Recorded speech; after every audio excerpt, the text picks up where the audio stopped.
ಓರ್ವ ಬಾಲಕನು ಸುಮಾರು 30 ಸಾರಿ ಜೈಲು ಪಾಲಾದನು.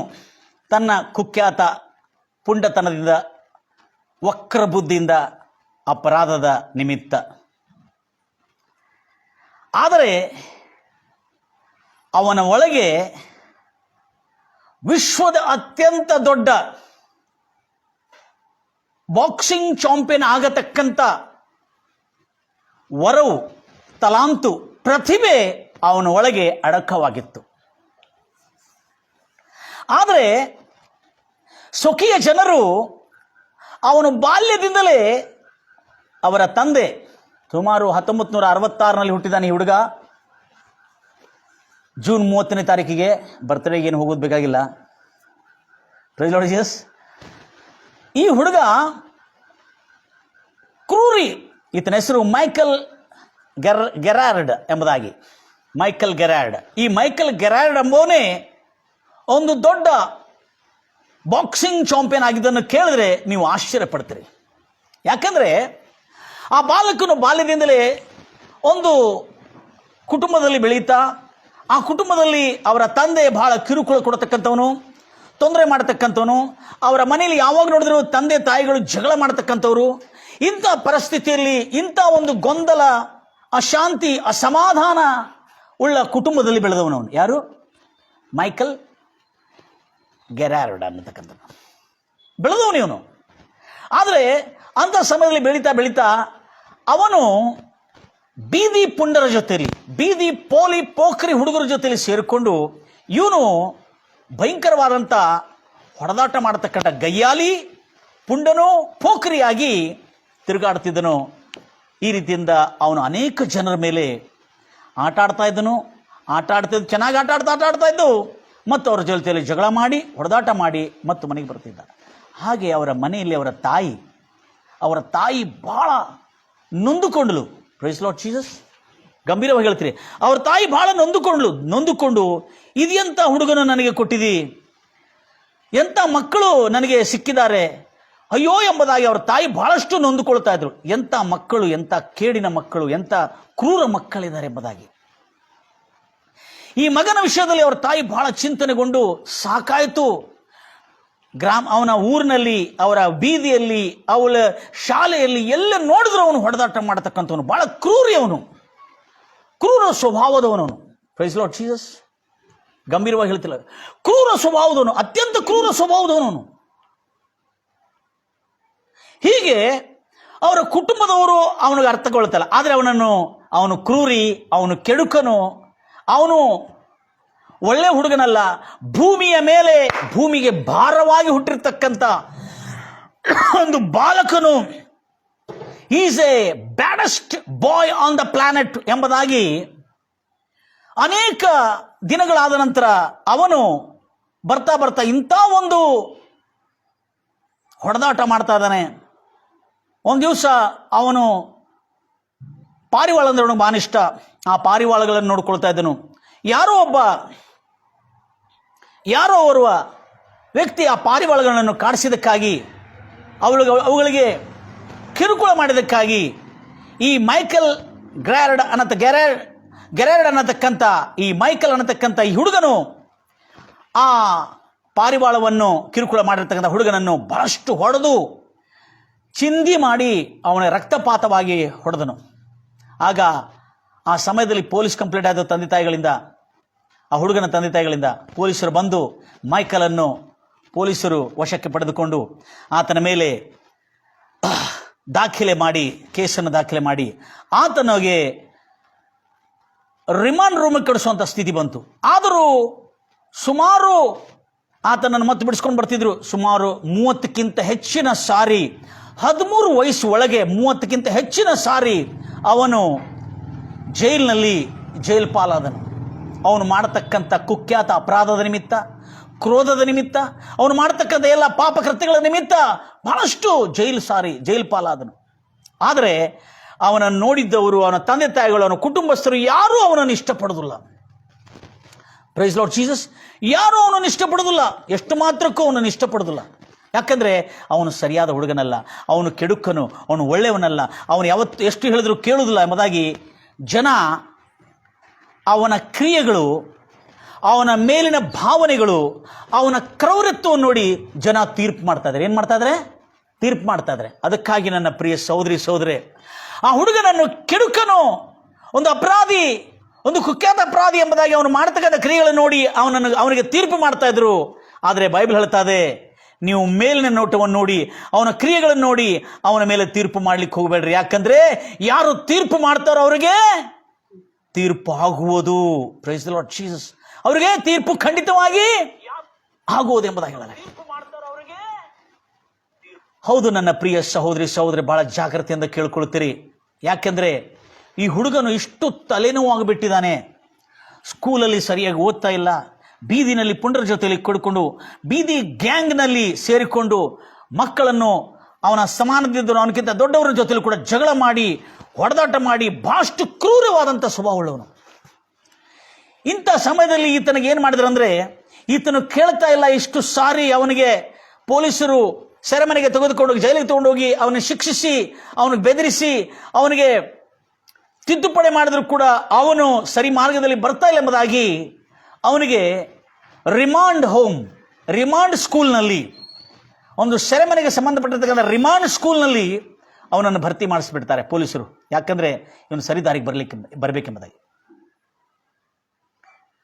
ಎಲ್ಲ ಜನರು ಆ ಬಾಲಕನನ್ನು ಒಂದು ಕೆಡುಕನು, ಒಂದು ಅಪರಾಧಿ, ಒಂದು ಹಾಳಾದವನು, ಸಮಾಜಕ್ಕೆ ಕಂಟಕನು, ಅವನು ಭೂಮಿಗೆ ಭಾರವಾದವನು, ಭೂಮಿಯ ಮೇಲೆ ಅವನಂತ ಕೆಟ್ಟ ಬಾಲಕನು ಯಾರಿಲ್ಲ, ಭೂಗ್ರಹದ ಮೇಲೆ ಬ್ಯಾಡೆಸ್ಟ್ ಬಾಯ್ ಆನ್ ದ ಪ್ಲಾನೆಟ್ ಎಂಬುದಾಗಿ ಈ ಮೈಕಲ್ಗೆ ಒಂದು ರೀತಿಯಾದ ಹೆಸರು. ಈತನ ಹೆಸರು 13 ವರ್ಷದೊಳಗೆ ಎಷ್ಟೋ ಸಾರಿ ಮಾಧ್ಯಮದಲ್ಲಿ, ಪೇಪರ್ನಲ್ಲಿ, ಪತ್ರಿಕೆಯಲ್ಲಿ, ಮಾಸಪತ್ರಿಕೆಯಲ್ಲಿ, ವಾರಪತ್ರಿಕೆಯಲ್ಲಿ, ದಿನಪತ್ರಿಕೆಯಲ್ಲಿ ಬಂದು ಅವನು ಒಂದು ಕೆಡುಕನೆಂಬ ಹೆಸರಿಂದ ಹೆಸರೆಲ್ಲ ಹಾಳಾಗಿ ಪೇಪರ್ನಲ್ಲಿ, ಮಾಧ್ಯಮದಲ್ಲಿ ಅವನ ಹೆಸರು ಬಂದು ಎಲ್ಲ ಜನರು ಎಂಥ ಕೆಡುಕ ಹುಡುಗನಪ್ಪ, ಇವನನ್ನು ಹತೋಟಿಗೆ ತರಲಿಕ್ಕೆ ಆಗ್ತಿಲ್ಲ, ಅವನು ರಿಮಾಂಡ್ ಸ್ಕೂಲ್ನಲ್ಲಿ ಹಾಕಿದ್ರು. ಅವ್ರನ್ನು. Praise the Lord Jesus. ಅಂತ ಕೆಡುಕನು. ಸಾಕಾಯ್ತು. ಅವರ ತಾಯಿ ಎಷ್ಟು ಹೇಳಿದ್ರು ಕೇಳ್ತಾ ಇಲ್ಲ. ಅಯ್ಯೋ ಏನು ಮಾಡಬೇಕಪ್ಪ ಇಂಥ ಹುಡುಗನನ್ನು ತಗೊಂಡು ಎಂಬುದಾಗಿ ಅವ್ರ ತಾಯಿ ಬೇಕಿಲ್ಲದಷ್ಟು ಸಮಸ್ಯೆಗಳಿಂದ ಅವಳ ತಾಯಿ ಬಳಲ್ತಾ ಇದ್ರು. ಗಂಡನು ಬಿಟ್ಟು ಹೋಗಿದ್ದಾನೆ, ತಂದೆಯನ್ನು ಬಿಟ್ಟು ಹೋಗಿದ್ದಾನೆ, ಮಗನು ಅವನನ್ನು ಕೂಡ ರಿಮಾಂಡ್ ಸ್ಕೂಲ್ನಲ್ಲಿ ಹಾಕಿದ್ದಾರೆ. ಅವನು ಇಷ್ಟು ಸಾರಿ ಅಪರಾಧ ಮಾಡ್ತಿರುವಾಗ ರಿಮಾಂಡ್ ಸ್ಕೂಲ್ನಲ್ಲಿ ಹಾಕಿದ್ದಾರೆ. ಆ ಸ್ಕೂಲ್ನಲ್ಲಿ ಬೆಳಿಬೇಕು. ಅಲ್ಲಿ ಓರ್ವ ವ್ಯಕ್ತಿ, ಆತನ ಹೆಸರು ಬಾಬಿ ಸ್ಟೀವರ್ಡ್ ಅಂತೇಳಿ. ಈತನು ಎಷ್ಟು ಒಳ್ಳೆ ಕೆಲಸ ಮಾಡಿದಾನಂದ್ರೆ, ಆ ಹುಡುಗನನ್ನು ಎಲ್ಲರೂ ಅಪರಾಧಿ, ಒಂದು ಕುಖ್ಯಾತ ಅಪರಾಧಿ, ಒಂದು ದ್ರೋಹಿ, ಒಂದು ಕ್ರೂರಿ, ಒಂದು ಜಗಳ ಮಾಡತಕ್ಕಂಥ ಪುಂಡನು ಮತ್ತು ಪೋಲಿ ಹುಡುಗರ ಜೊತೆ ಸೇರ್ತಕ್ಕಂಥ ಒಂದು ಕೆಡುಕನೆಂಬುದಾಗಿ ಎಲ್ಲ ಜನರು ಅವನಿಗೆ ತೀರ್ಪು ಮಾಡಿದರು, ಅವನು ಮಾಡತಕ್ಕಂಥ ಕ್ರಿಯೆಗಳನ್ನು ನೋಡಿ. ಆದರೆ ಇಲ್ಲಿ ಬಾಬಿ ಸ್ಟೀವರ್ಡ್ ಅನ್ನತಕ್ಕಂಥ ಓರ್ವ ವ್ಯಕ್ತಿ ಏನು ಮಾಡಿದನಂದ್ರೆ, ಈತನು ಅದೇ ಅಪ್ರಾಪ್ತ ಬಾಲಕರ ರಿಮಾಂಡ್ ಸ್ಕೂಲ್ನಲ್ಲಿ ಸಮಾಲೋಚಕನಾಗಿ, ಕೌನ್ಸಿಲರ್ ಆಗಿ, ಅವರೆಲ್ಲರಿಗೆ ಕೌನ್ಸಿಲಿಂಗ್ ಮಾಡುವ ಸಮಾಲೋಚಕನಾಗಿ ಆಯ್ಕೆಯಾಗಿದ್ದ. ಅದರ ನಿಮಿತ್ತ ಈ ಶಾಲೆ ಒಳಗೆ ಇವರೆಲ್ಲರನ್ನು ಗಮನಿಸ್ತಾ ಯಾರ್ಯಾರು ಕೆಡುಕರಿದ್ದಾರೆ ಅವರೆಲ್ಲರಿಗೆ ಸಮಾಲೋಚನೆ ಕೊಟ್ಟು, ಅವರಿಗೆಲ್ಲ ಬುದ್ಧಿವಾದವನ್ನು ಹೇಳಿ ಅವರಿಗೆ ಸನ್ಮಾರ್ಗದಲ್ಲಿ ಬರುವಂತೆ ತಿಳಿಸಿ ಹೇಳತಕ್ಕಂಥ ಒಂದು ಸಲಹೆಕಾರನಾಗಿ, ಸಮಾಲೋಚಕನಾಗಿ ಆ ಒಂದು ರಿಮಾಂಡ್ ಸ್ಕೂಲ್ಗೆ ಆತನಿದ್ದನು. ಆತನ ಹೆಸರು ಬಾಬಿ ಸ್ಟೀವರ್ಡ್ ಅಂತ. Junior counsellor of the rehabilitation reform centre. ಅಂದರೆ ಯಾರ್ಯಾರು ಈ ಮಾತು ಕೇಳದೆ ಮೊಂಡರಾಗಿ, ಪೋಖರಿಗಳಾಗಿ, ಕಳ್ಳರಾಗಿ, ಕದಿಮರಾಗಿ ಚಿಕ್ಕ ಮಕ್ಕಳಿರ್ತಾರೆ, ಅಪ್ರಾಪ್ತ ಬಾಲಕರು, 18 ವರ್ಷದ ಕೆಳಗಿನರು, ಅವರಿಗೆ ಇರ್ತಕ್ಕಂಥ ಒಂದು ರಿಮಾಂಡ್ ಹೋಮ್ ಎಂಬುದಾಗಿ ಹೇಳ್ತಾರೆ. ಅಲ್ಲಿ ಸ್ಕೂಲ್ ಕೂಡ ಇರ್ತದೆ ಅವರಿಗೆ. ಅಂಥ ಸ್ಕೂಲ್ನಲ್ಲಿ ಬಾಬಿ ಸ್ಟೀವರ್ಡ್ ಅನ್ನತಕ್ಕಂಥ ಒಂದು ಕ್ರೈಸ್ತ ವ್ಯಕ್ತಿ ಅಲ್ಲಿ ಸಮಾಲೋಚಕನಾಗಿ ಆಯ್ಕೆಯಾಗಿರ್ತಾನೆ. ಎಲ್ಲ ಮಕ್ಕಳನ್ನು ನೋಡ್ತಾನೆ. ಎಲ್ಲ ಮಕ್ಕಳಿಗೆ ಸಮಾಧಾನ ಹೇಳಿ, ಎಲ್ಲ ಮಕ್ಕಳಿಗೆ ಆತನು ಸಲಹೆ ಕೊಡ್ತಾ ಆ ಮಕ್ಕಳಿಗೆ ಒಳ್ಳೆ ಮಾರ್ಗವನ್ನು ಕಲಿಸ್ಕೊಡ್ತಾನೆ. ಆದರೆ ಒಂದು ದಿವಸ ಈ ಮೈಕಲ್ ಗೆರಾರ್ಡ್ ಅನ್ನತಕ್ಕಂಥ ಈ ಹುಡುಗನನ್ನು ನೋಡಿ, ಈ ಹುಡುಗನ ವರ್ತನೆಗಳು, ಈ ಹುಡುಗನ ಎಲ್ಲವನ್ನು ನೋಡಿದ ಕೂಡಲೇ ಇವನ ಹೆಸರು ಪೇಪರ್ನೆಲ್ಲ ಬರುವುದನ್ನು ಕೇಳಿ ಈ ಹುಡುಗನು ಇಷ್ಟು ಕ್ರೂರನಾಗಿದೆ ಅಂತ ಹೇಳ್ತಾರಲ್ಲ ಎಂಬುದಾಗಿ ಹೇಳಿಕೊಂಡು ಆ ಹುಡುಗನ ವಿಷಯದಲ್ಲಿ ಹೋಗಿ ಆತನ ಜೊತೆಲಿ ಮಾತಾಡ್ತಾನೆ. ಮೈಕಲ್, ನಿನ್ನ ತಂದೆ ತಾಯಿಗಳು ಯಾರಿದ್ದಾರೆ? ಇಲ್ಲ, ತಂದೆ ಬಿಟ್ಟು ಹೋದರು. ಮತ್ತೆ ಯಾರಿದ್ದಾರೆ? ಈಗ ಮೈಕಲ್ ಜೊತೆಲಿ ಮಾತಾಡಿ ಅವನಿಗೆ ಏನೇನು ಬೇಕು, ಏನೇನು ಬೇಡ, ಅವನಿಗೆ ಏನೇನು ಇಷ್ಟ, ಏನೇನು ಕಷ್ಟ ಎಲ್ಲವನ್ನು ಕೇಳಿರುವಾಗ ಅವನಲ್ಲಿ ಕ್ರೂರವಾದಂಥ ಸ್ವಭಾವ. ಯಾರಾದರೂ ಏನಾದರೂ ಮಾಡಿದರೆ ಅವನು ಒಂದು ಪಾರಿವಾಳಕ್ಕೆ ಹಿಂಸೆ ಮಾಡ್ತಾ ಇದ್ರೆ ನೋಡ್ಲಿಕ್ಕೆ ಆಗುದಿಲ್ಲ. ಅವನು ಸಿಟ್ಟು ಭಾಳ ಕ್ರೂರಿ. ಆದರೆ ಅವನ ಕ್ರೂರ, ಅವನ ಸಿಟ್ಟು, ಅವನ ದ್ವೇಷ, ಅವನ ಬಾಹುಬಲ, ಅವನ ಮೈಕಟ್ಟಿನಲ್ಲಿರತಕ್ಕಂಥ ಆ ಶಕ್ತಿಯನ್ನು ದುರುಪಯೋಗ ಮಾಡ್ತಾ ಇದ್ದಾನೆ ಅಂತೇಳಿ ಅವನಿಗೆ ಅರ್ಥ ಆಗ್ತಾ ಇಲ್ಲ. ಆದರೆ ಬಾಬಿ ಸ್ಟೀವರ್ಡ್ ಎಂಬ ಈ ವ್ಯಕ್ತಿ, ಈತನು ಪೂರ್ವದಲ್ಲಿ ಅಮೆರಿಕ ರಾಷ್ಟ್ರದಲ್ಲಿ ಒಂದು ದೊಡ್ಡ ಬಾಕ್ಸಿಂಗ್ ಚಾಂಪಿಯನ್ ಆಗಿ ಪಟ್ಟವನ್ನು ಪಡೆದುಕೊಂಡಿರ್ತಕ್ಕಂಥ ಬಾಬಿ ಸ್ಟೀವರ್ಡ್ ಇವರು. ಈತನು, ಈ ಹುಡುಗನು ಆ ಕ್ರೌರ್ಯತನವನ್ನು, ಆ ಸಿಟ್ಟನ್ನು, ಆ ಕ್ರೋಧವನ್ನು, ಅವನ ಮೈನಲ್ಲಿರ್ತಕ್ಕಂಥ ಮೈಕಟ್ಟನ್ನು, ಅವನ ಬಲವನ್ನು ಗ್ರಹಿಸಿ ಇವನು ಕೆಡುಕನಲ್ಲ, ಇವನು ಬಹಳ ದೊಡ್ಡ, ಇವನ ದೇಹದಲ್ಲಿ, ಇವನ ಒಳಗೆ ಒಂದು ದೊಡ್ಡ ತಲಾಂತಿದೆ. ಆ ತಲಾಂತಿ ಅಂತಂದ್ರೆ ನಿರ್ಭಯ, ಏನು ಡೇರಿಂಗ್, ಗಟ್ಸ್ ಇದೆ ಇವನಿಗೆ. ಎರಡನೇದು, ಅವನನ್ನು ಎಷ್ಟು ಹೊಡಿತಾ ಇದ್ರೆ ಅವನು ಇನ್ನೂ ಬಲಿಷ್ಠನಾಗ್ತಾನೆ. ಮೂರನೇದು, ನೋಡ್ರಿ ಮಕ್ಕಳೆಲ್ಲ ಹೊಡಿತಾ ಇದ್ರೆ ಹೊಡಿ ಹೊಡಿ ಹೊಡಿ ಮಮ್ಮಿ ಹೊಡಿ, ನೋಡು ಹೊಡಿ, ಇನ್ನೂ ಹೊಡಿ ಅಂತ ಹೇಳಿದ್ರೆ ಮಕ್ಕಳೆಲ್ಲ ಅವಾಗ ಏನಾಗ್ತದೆ, ಮಕ್ಕಳು ಎಂಥವ್ರದ್ದು ಅವ್ರಿಗಿನ್ನೂ ಸಿಟ್ಟು ಜಾಸ್ತಿ ಇದೆ. ಮತ್ತು ಮೂರನೇದು, ಈ ಹುಡುಗನಿಗೆ ಸಿಟ್ಟು ಡಿಸೈಡ್ ಮಾಡಿದರೆ, ಅವನು ತೀರ್ಮಾನ ಮಾಡಿದರೆ ಇದನ್ನು ಕಾರ್ಯ ಸಾಧಿಸ್ತಾನೆ. ಇಂಥ ಒಂದು ಪ್ರತಿಭೆ ಇವನಲ್ಲಿದೆ ಎಂಬುದಾಗಿ ಬಾಬಿ ಸ್ಟೀವರ್ಡ್ ಅವರು ಗುರುತಿಸ್ತಾರೆ. ಅದಕ್ಕಾಗಿ ನಾವು ನಮ್ಮ ಮಕ್ಕಳನ್ನು ಎಲ್ಲ ಅದು ಇದು ನೋಡಿರುವಾಗ ಅವನು ಕೆಡಕನು, ಕೆಲಸಕ್ಕೆ ಬಾರದವನು, ಉಪಯೋಗ ಇಲ್ಲದವನು, ಮೊಂಡನು, ಅವನು ಪೋಖ್ರಿ, ಅವನು ಪೋಲಿ, ಅವನು ದಡ್ಡ, ಅವನು ಓದ್ಲಿಕ್ಕೆ ಬರೋದಿಲ್ಲ ಎಂಬುದಾಗಿ ನಾವು ಮಕ್ಕಳಿಗೆ ತೀರ್ಪು ಮಾಡುತ್ತೇವೆ. ನನ್ನ ಪ್ರಿಯ ಸಹೋದರಿ ತಂದೆ ತಾಯಿಗಳೇ, ನಿಮ್ಮ ಮಕ್ಕಳಿಗೆ ಆ ರೀತಿಯಲ್ಲಿ ಯಾವತ್ತೂ ಶಬ್ದಗಳಿಂದ ಶಾಪದ ಮಾತುಗಳನ್ನು ನುಡಿಬೇಡ್ರಿ. Price Lord Jesus. ಈಗ ಈ ಬಾಬಿ ಸ್ಟೀವರ್ಡ್ ಅನ್ನುವ ಈ ಸಮಾಲೋಚಕನು, ಕೌನ್ಸಿಲರ್, ಆ ಹುಡುಗನಿಗೆ ಕೌನ್ಸಿಲಿಂಗ್ ಮಾಡ್ತಾನೆ, ಮಾತಾಡ್ತಾನೆ. ಮೈಕಲ್, ನನಗೆ ಗೊತ್ತಿದೆ ನೀನು ಒಂದು ಒಳ್ಳೆ ಹುಡುಗನೆಂಬುದಾಗಿ. ಅವನಿಗೆ ಆಶ್ಚರ್ಯ ಆಗ್ತದೆ. ಎಲ್ಲರೂ ನಂಗೆ ಕೆಟ್ಟವನು ಅಂತ ಹೇಳ್ತಾರೆ, ಇವ್ರು ನಂಗೆ ಒಳ್ಳೇದಂತ ಹೇಳ್ತಾ ಇದ್ದಾನಲ್ಲ ಅಂತೇಳಿ ಆಶ್ಚರ್ಯವಾಗ್ತದೆ. ಯಾಕಂದರೆ ಅವನ ಎಲ್ಲ ವರ್ತನೆಗಳು, ಅವನ ಕಾರ್ಯಗಳು ನೋಡಿರುವಾಗ ಯಾರಾದರೆ ಒಂದು ಕೇಡು ಮಾಡ್ತಾ ಇದ್ರೆ ನಿಂಗೆ ಸಿಟ್ಟು ಬರ್ತದೆ, ಬಹಳ ಒಳ್ಳೆಯದು. ದ್ವೇಷ ಮತ್ತು ಕಹಿ ಸೇಡು ಇಟ್ಕೊಂಡ್ರೆ ಸೇಡು ತೀರಿಸ್ಕೊಳ್ತಿ, ವೆರಿ ಗುಡ್. ಇದು ಕೂಡ ಒಂದು ರೀತಿಯಾದಂಥ ಭಾವನೆ ನಿನ್ನಲ್ಲಿದೆ. ಆದರೆ ನಾನು ಹೇಳ್ತೇನೆ, ನಿನಗೆ ನಾನು ವಿಶ್ವದ ಅತ್ಯಂತ ದೊಡ್ಡ ಬಾಕ್ಸಿಂಗ್ ಚಾಂಪಿಯನ್ ಆಗಿ ನಾನು ಮಾಡ್ತೇನೆ. ನೀನು ತಯಾರಾಗಿದೆಯಾ? ಈ ಬಲ, ಈ ಗಟ್ಸ್, ನಿನ್ನ ಒಳಗಿರ್ತಕ್ಕಂಥ ಧೈರ್ಯ, ನಿರ್ಭಯ ಉಳ್ಳತಕ್ಕಂಥ ಒಂದು ಧೈರ್ಯ, ಮೈನಲ್ಲಿರ್ತಕ್ಕಂಥ ಅದು ವಿಶೇಷವಾದಂಥ ತ್ರಾಣ, ಹೊಡಿತಾ ಇದ್ರು ಮತ್ತು ನಿನಗೆ ಬಲ ಬರ್ತದೆ. ಎರಡನೇದು, ಮೂರನೇದು, ಡಿಸೈಡ್ ಮಾಡಿದರೆ ಅದನ್ನು ಮಾಡುತ್ತಿರ್ತಿ. ಇಂಥ ಒಂದು ಸಂಕಲ್ಪ, ದೃಢ ಸಂಕಲ್ಪ ಇದ್ದವನು ನೀನು. ನಿನ್ನ ಸಂಕಲ್ಪವನ್ನು ನಾನು ಬಾಕ್ಸಿಂಗ್ನಲ್ಲಿ ನಿನಗೆ ಬಾಕ್ಸಿಂಗ್ ತರಬೇತಿಯನ್ನು ಕೊಟ್ಟು ಪ್ರಪಂಚದ, ವಿಶ್ವದ ದೊಡ್ಡ ಬಾಕ್ಸಿಂಗ್ ಚಾಂಪಿಯನ್ ಆಗಿ ನಾನು ಮಾಡ್ತೇನೆ. ಆದರೆ ನನ್ನ ಕೆಲವು ಷರತ್ತುಗಳಿವೆ ಎಂಬುದಾಗಿ ಹೇಳ್ತಾನೆ. ಏನಂತ ಕೇಳ್ತಾನೆ? ಏನಂತ ಹೇಳಿದ್ರೆ, ನಾನು ಹೇಳಿದ್ದಂತೆ ನೀನು ಮಾಡಬೇಕು. ನಾನು ಬಾಕ್ಸಿಂಗ್ ಕಲಿಸ್ಕೊಡ್ತೇನೆ. ಯಾರ ಮೇಲೆ ವಿನಾಕಾರಣವಾಗಲಿ, ಕಾರಣದಿಂದಾಗಲಿ ಒಂದು ಕೆನ್ನೆ ಹೊಡೆದ್ರೆ ಇನ್ನೊಂದು ಕೆನ್ನೆ ತೋರಿಸೋನಾಗಿರಬೇಕು. ಸ್ಪೋರ್ಟ್ಸ್ನಲ್ಲಿ ಮಾತ್ರ, ಪಂದ್ಯಾಟದಲ್ಲಿ ಮಾತ್ರ ನಿನ್ನ ಸಿಟ್ಟು, ನಿನ್ನ ಧೈರ್ಯ, ನಿನ್ನ ನಿರ್ಭಯ ಉಳ್ಳತಕ್ಕಂಥ ಆ ಸಾಹಸ, ಆ ಮೈನಲ್ಲಿರ್ತಕ್ಕಂಥ ತ್ರಾಣ ಶಕ್ತಿ ಸ್ಪೋರ್ಟ್ಸ್ ಪಂದ್ಯಾಟದಲ್ಲಿ ಮಾತ್ರ ತೋರಿಸೋದು. ಆವಾಗ ತೋರಿಸಿರುವಾಗ ನೀನು ಗೋಲ್ಡ್ ಮೆಡಲ್ಗಳನ್ನು, ಸಿಲ್ವರ್ ಮೆಡಲ್ಗಳನ್ನು, ದೊಡ್ಡ ದೊಡ್ಡ ಪಟ್ಟಗಳನ್ನು ಪಡ್ಕೊಂಡಿರುವಾಗ ನೀನು ಖ್ಯಾತ ಪ್ರಖ್ಯಾತಗೊಳ್ಳುತ್ತಿ. ನಿನ್ನ ಹೆಸರು ಹೇಗೆ ಪೇಪರ್ನಲ್ಲಿ ಕೆಡುಕನು, one of the baddest boy on the planet ಎಂಬುದಾಗಿ ಹೇಗೆ ನಿನ್ನ ಹೆಸರು ಪೇಪರ್ನಲ್ಲಿ ಮತ್ತು ಪತ್ರಿಕೆಗಳಲ್ಲಿ ಬಂದಿದೆ, ಅದೇ ಮಾಧ್ಯಮದಲ್ಲಿ, ದಿನಪತ್ರಿಕೆಗಳಲ್ಲಿ ನಿನ್ನ ಹೆಸರು ಖ್ಯಾತ ಪ್ರಖ್ಯಾತಗೊಂಡ ಒಂದು ವಿಶ್ವದ ಅತ್ಯಂತ ದೊಡ್ಡ ಬಾಕ್ಸರ್ ಆಗಿ ನಿನ್ನನ್ನು ತಯಾರು ಮಾಡ್ತೇನೆ. ಎದಕ್ಕಾಗಿ ನೀನು ತಯಾರಾಗಿದೆ? ನಾನು ಹೇಳಿದ್ದಂತೆ ಇವತ್ತಿಂದ ನಿನ್ನ ಲೈಫ್ ಸ್ಟೈಲನ್ನು ಚೇಂಜ್ ಮಾಡಿಕೊಳ್ತೀಯ? ಹಲ್ಲೆಲೂಯಾ. ನಿನ್ನ ಜೀವನದ ಶೈಲಿಯನ್ನು, ಇದುವರೆಗೆ ನೀನು ಕ್ರೂರಿ, ಜನರ ಜೊತೆ ಹೊಡೆದಾಟ ಮಾಡೋದು, ಮತ್ತು ನಿನ್ನ ಕ್ರೌರ್ಯವನ್ನು ಜನರ ಮಕ್ಕಳ ಜೊತೆ ತೋರಿಸುವುದು, ಮತ್ತು ನಿನ್ನ ದ್ವೇಷ ಅಸೂಯೆಯನ್ನು ಒಂದು ಅಮಾಯಕರ ಮೇಲೆ, ಬಲಹೀನರ ಮೇಲೆ ತೋರಿಸುವುದು, ಇವೆಲ್ಲ ಕೆಟ್ಟ ಕೆಲಸವನ್ನೆಲ್ಲ ಬಿಟ್ಟು ಲೈಫ್ ಚೇಂಜ್ ಆಗಬೇಕು ನಿಂದು. ಹಲ್ಲೆಲೂಯಾ. ಆವಾಗ ಸರಿ ಸರ್, ನೀವು ಹೇಳ್ತಾ ಇದ್ರಿ, ಭಾಳ ಖುಷಿ ಆಯಿತು. ದೇವ್ರ ಮಕ್ಕಳೇ, ನಾನು ನಿಮಗೆ ಒಂದು, ಪ್ರತಿಯೊಬ್ಬ ಮಾನವನಲ್ಲಿ ದೇವರು ಸೃಷ್ಟಿ ಮಾಡುವಾಗ ಕೆಟ್ಟದನ್ನು ಅವನು ಒಳಗಿಡಲಿಲ್ಲ. ಒಂದು ಬರಿದಾದ ಒಂದು ಕಾಗದದಂತೆ ಅವನ ಜೀವನವಿರ್ತದೆ.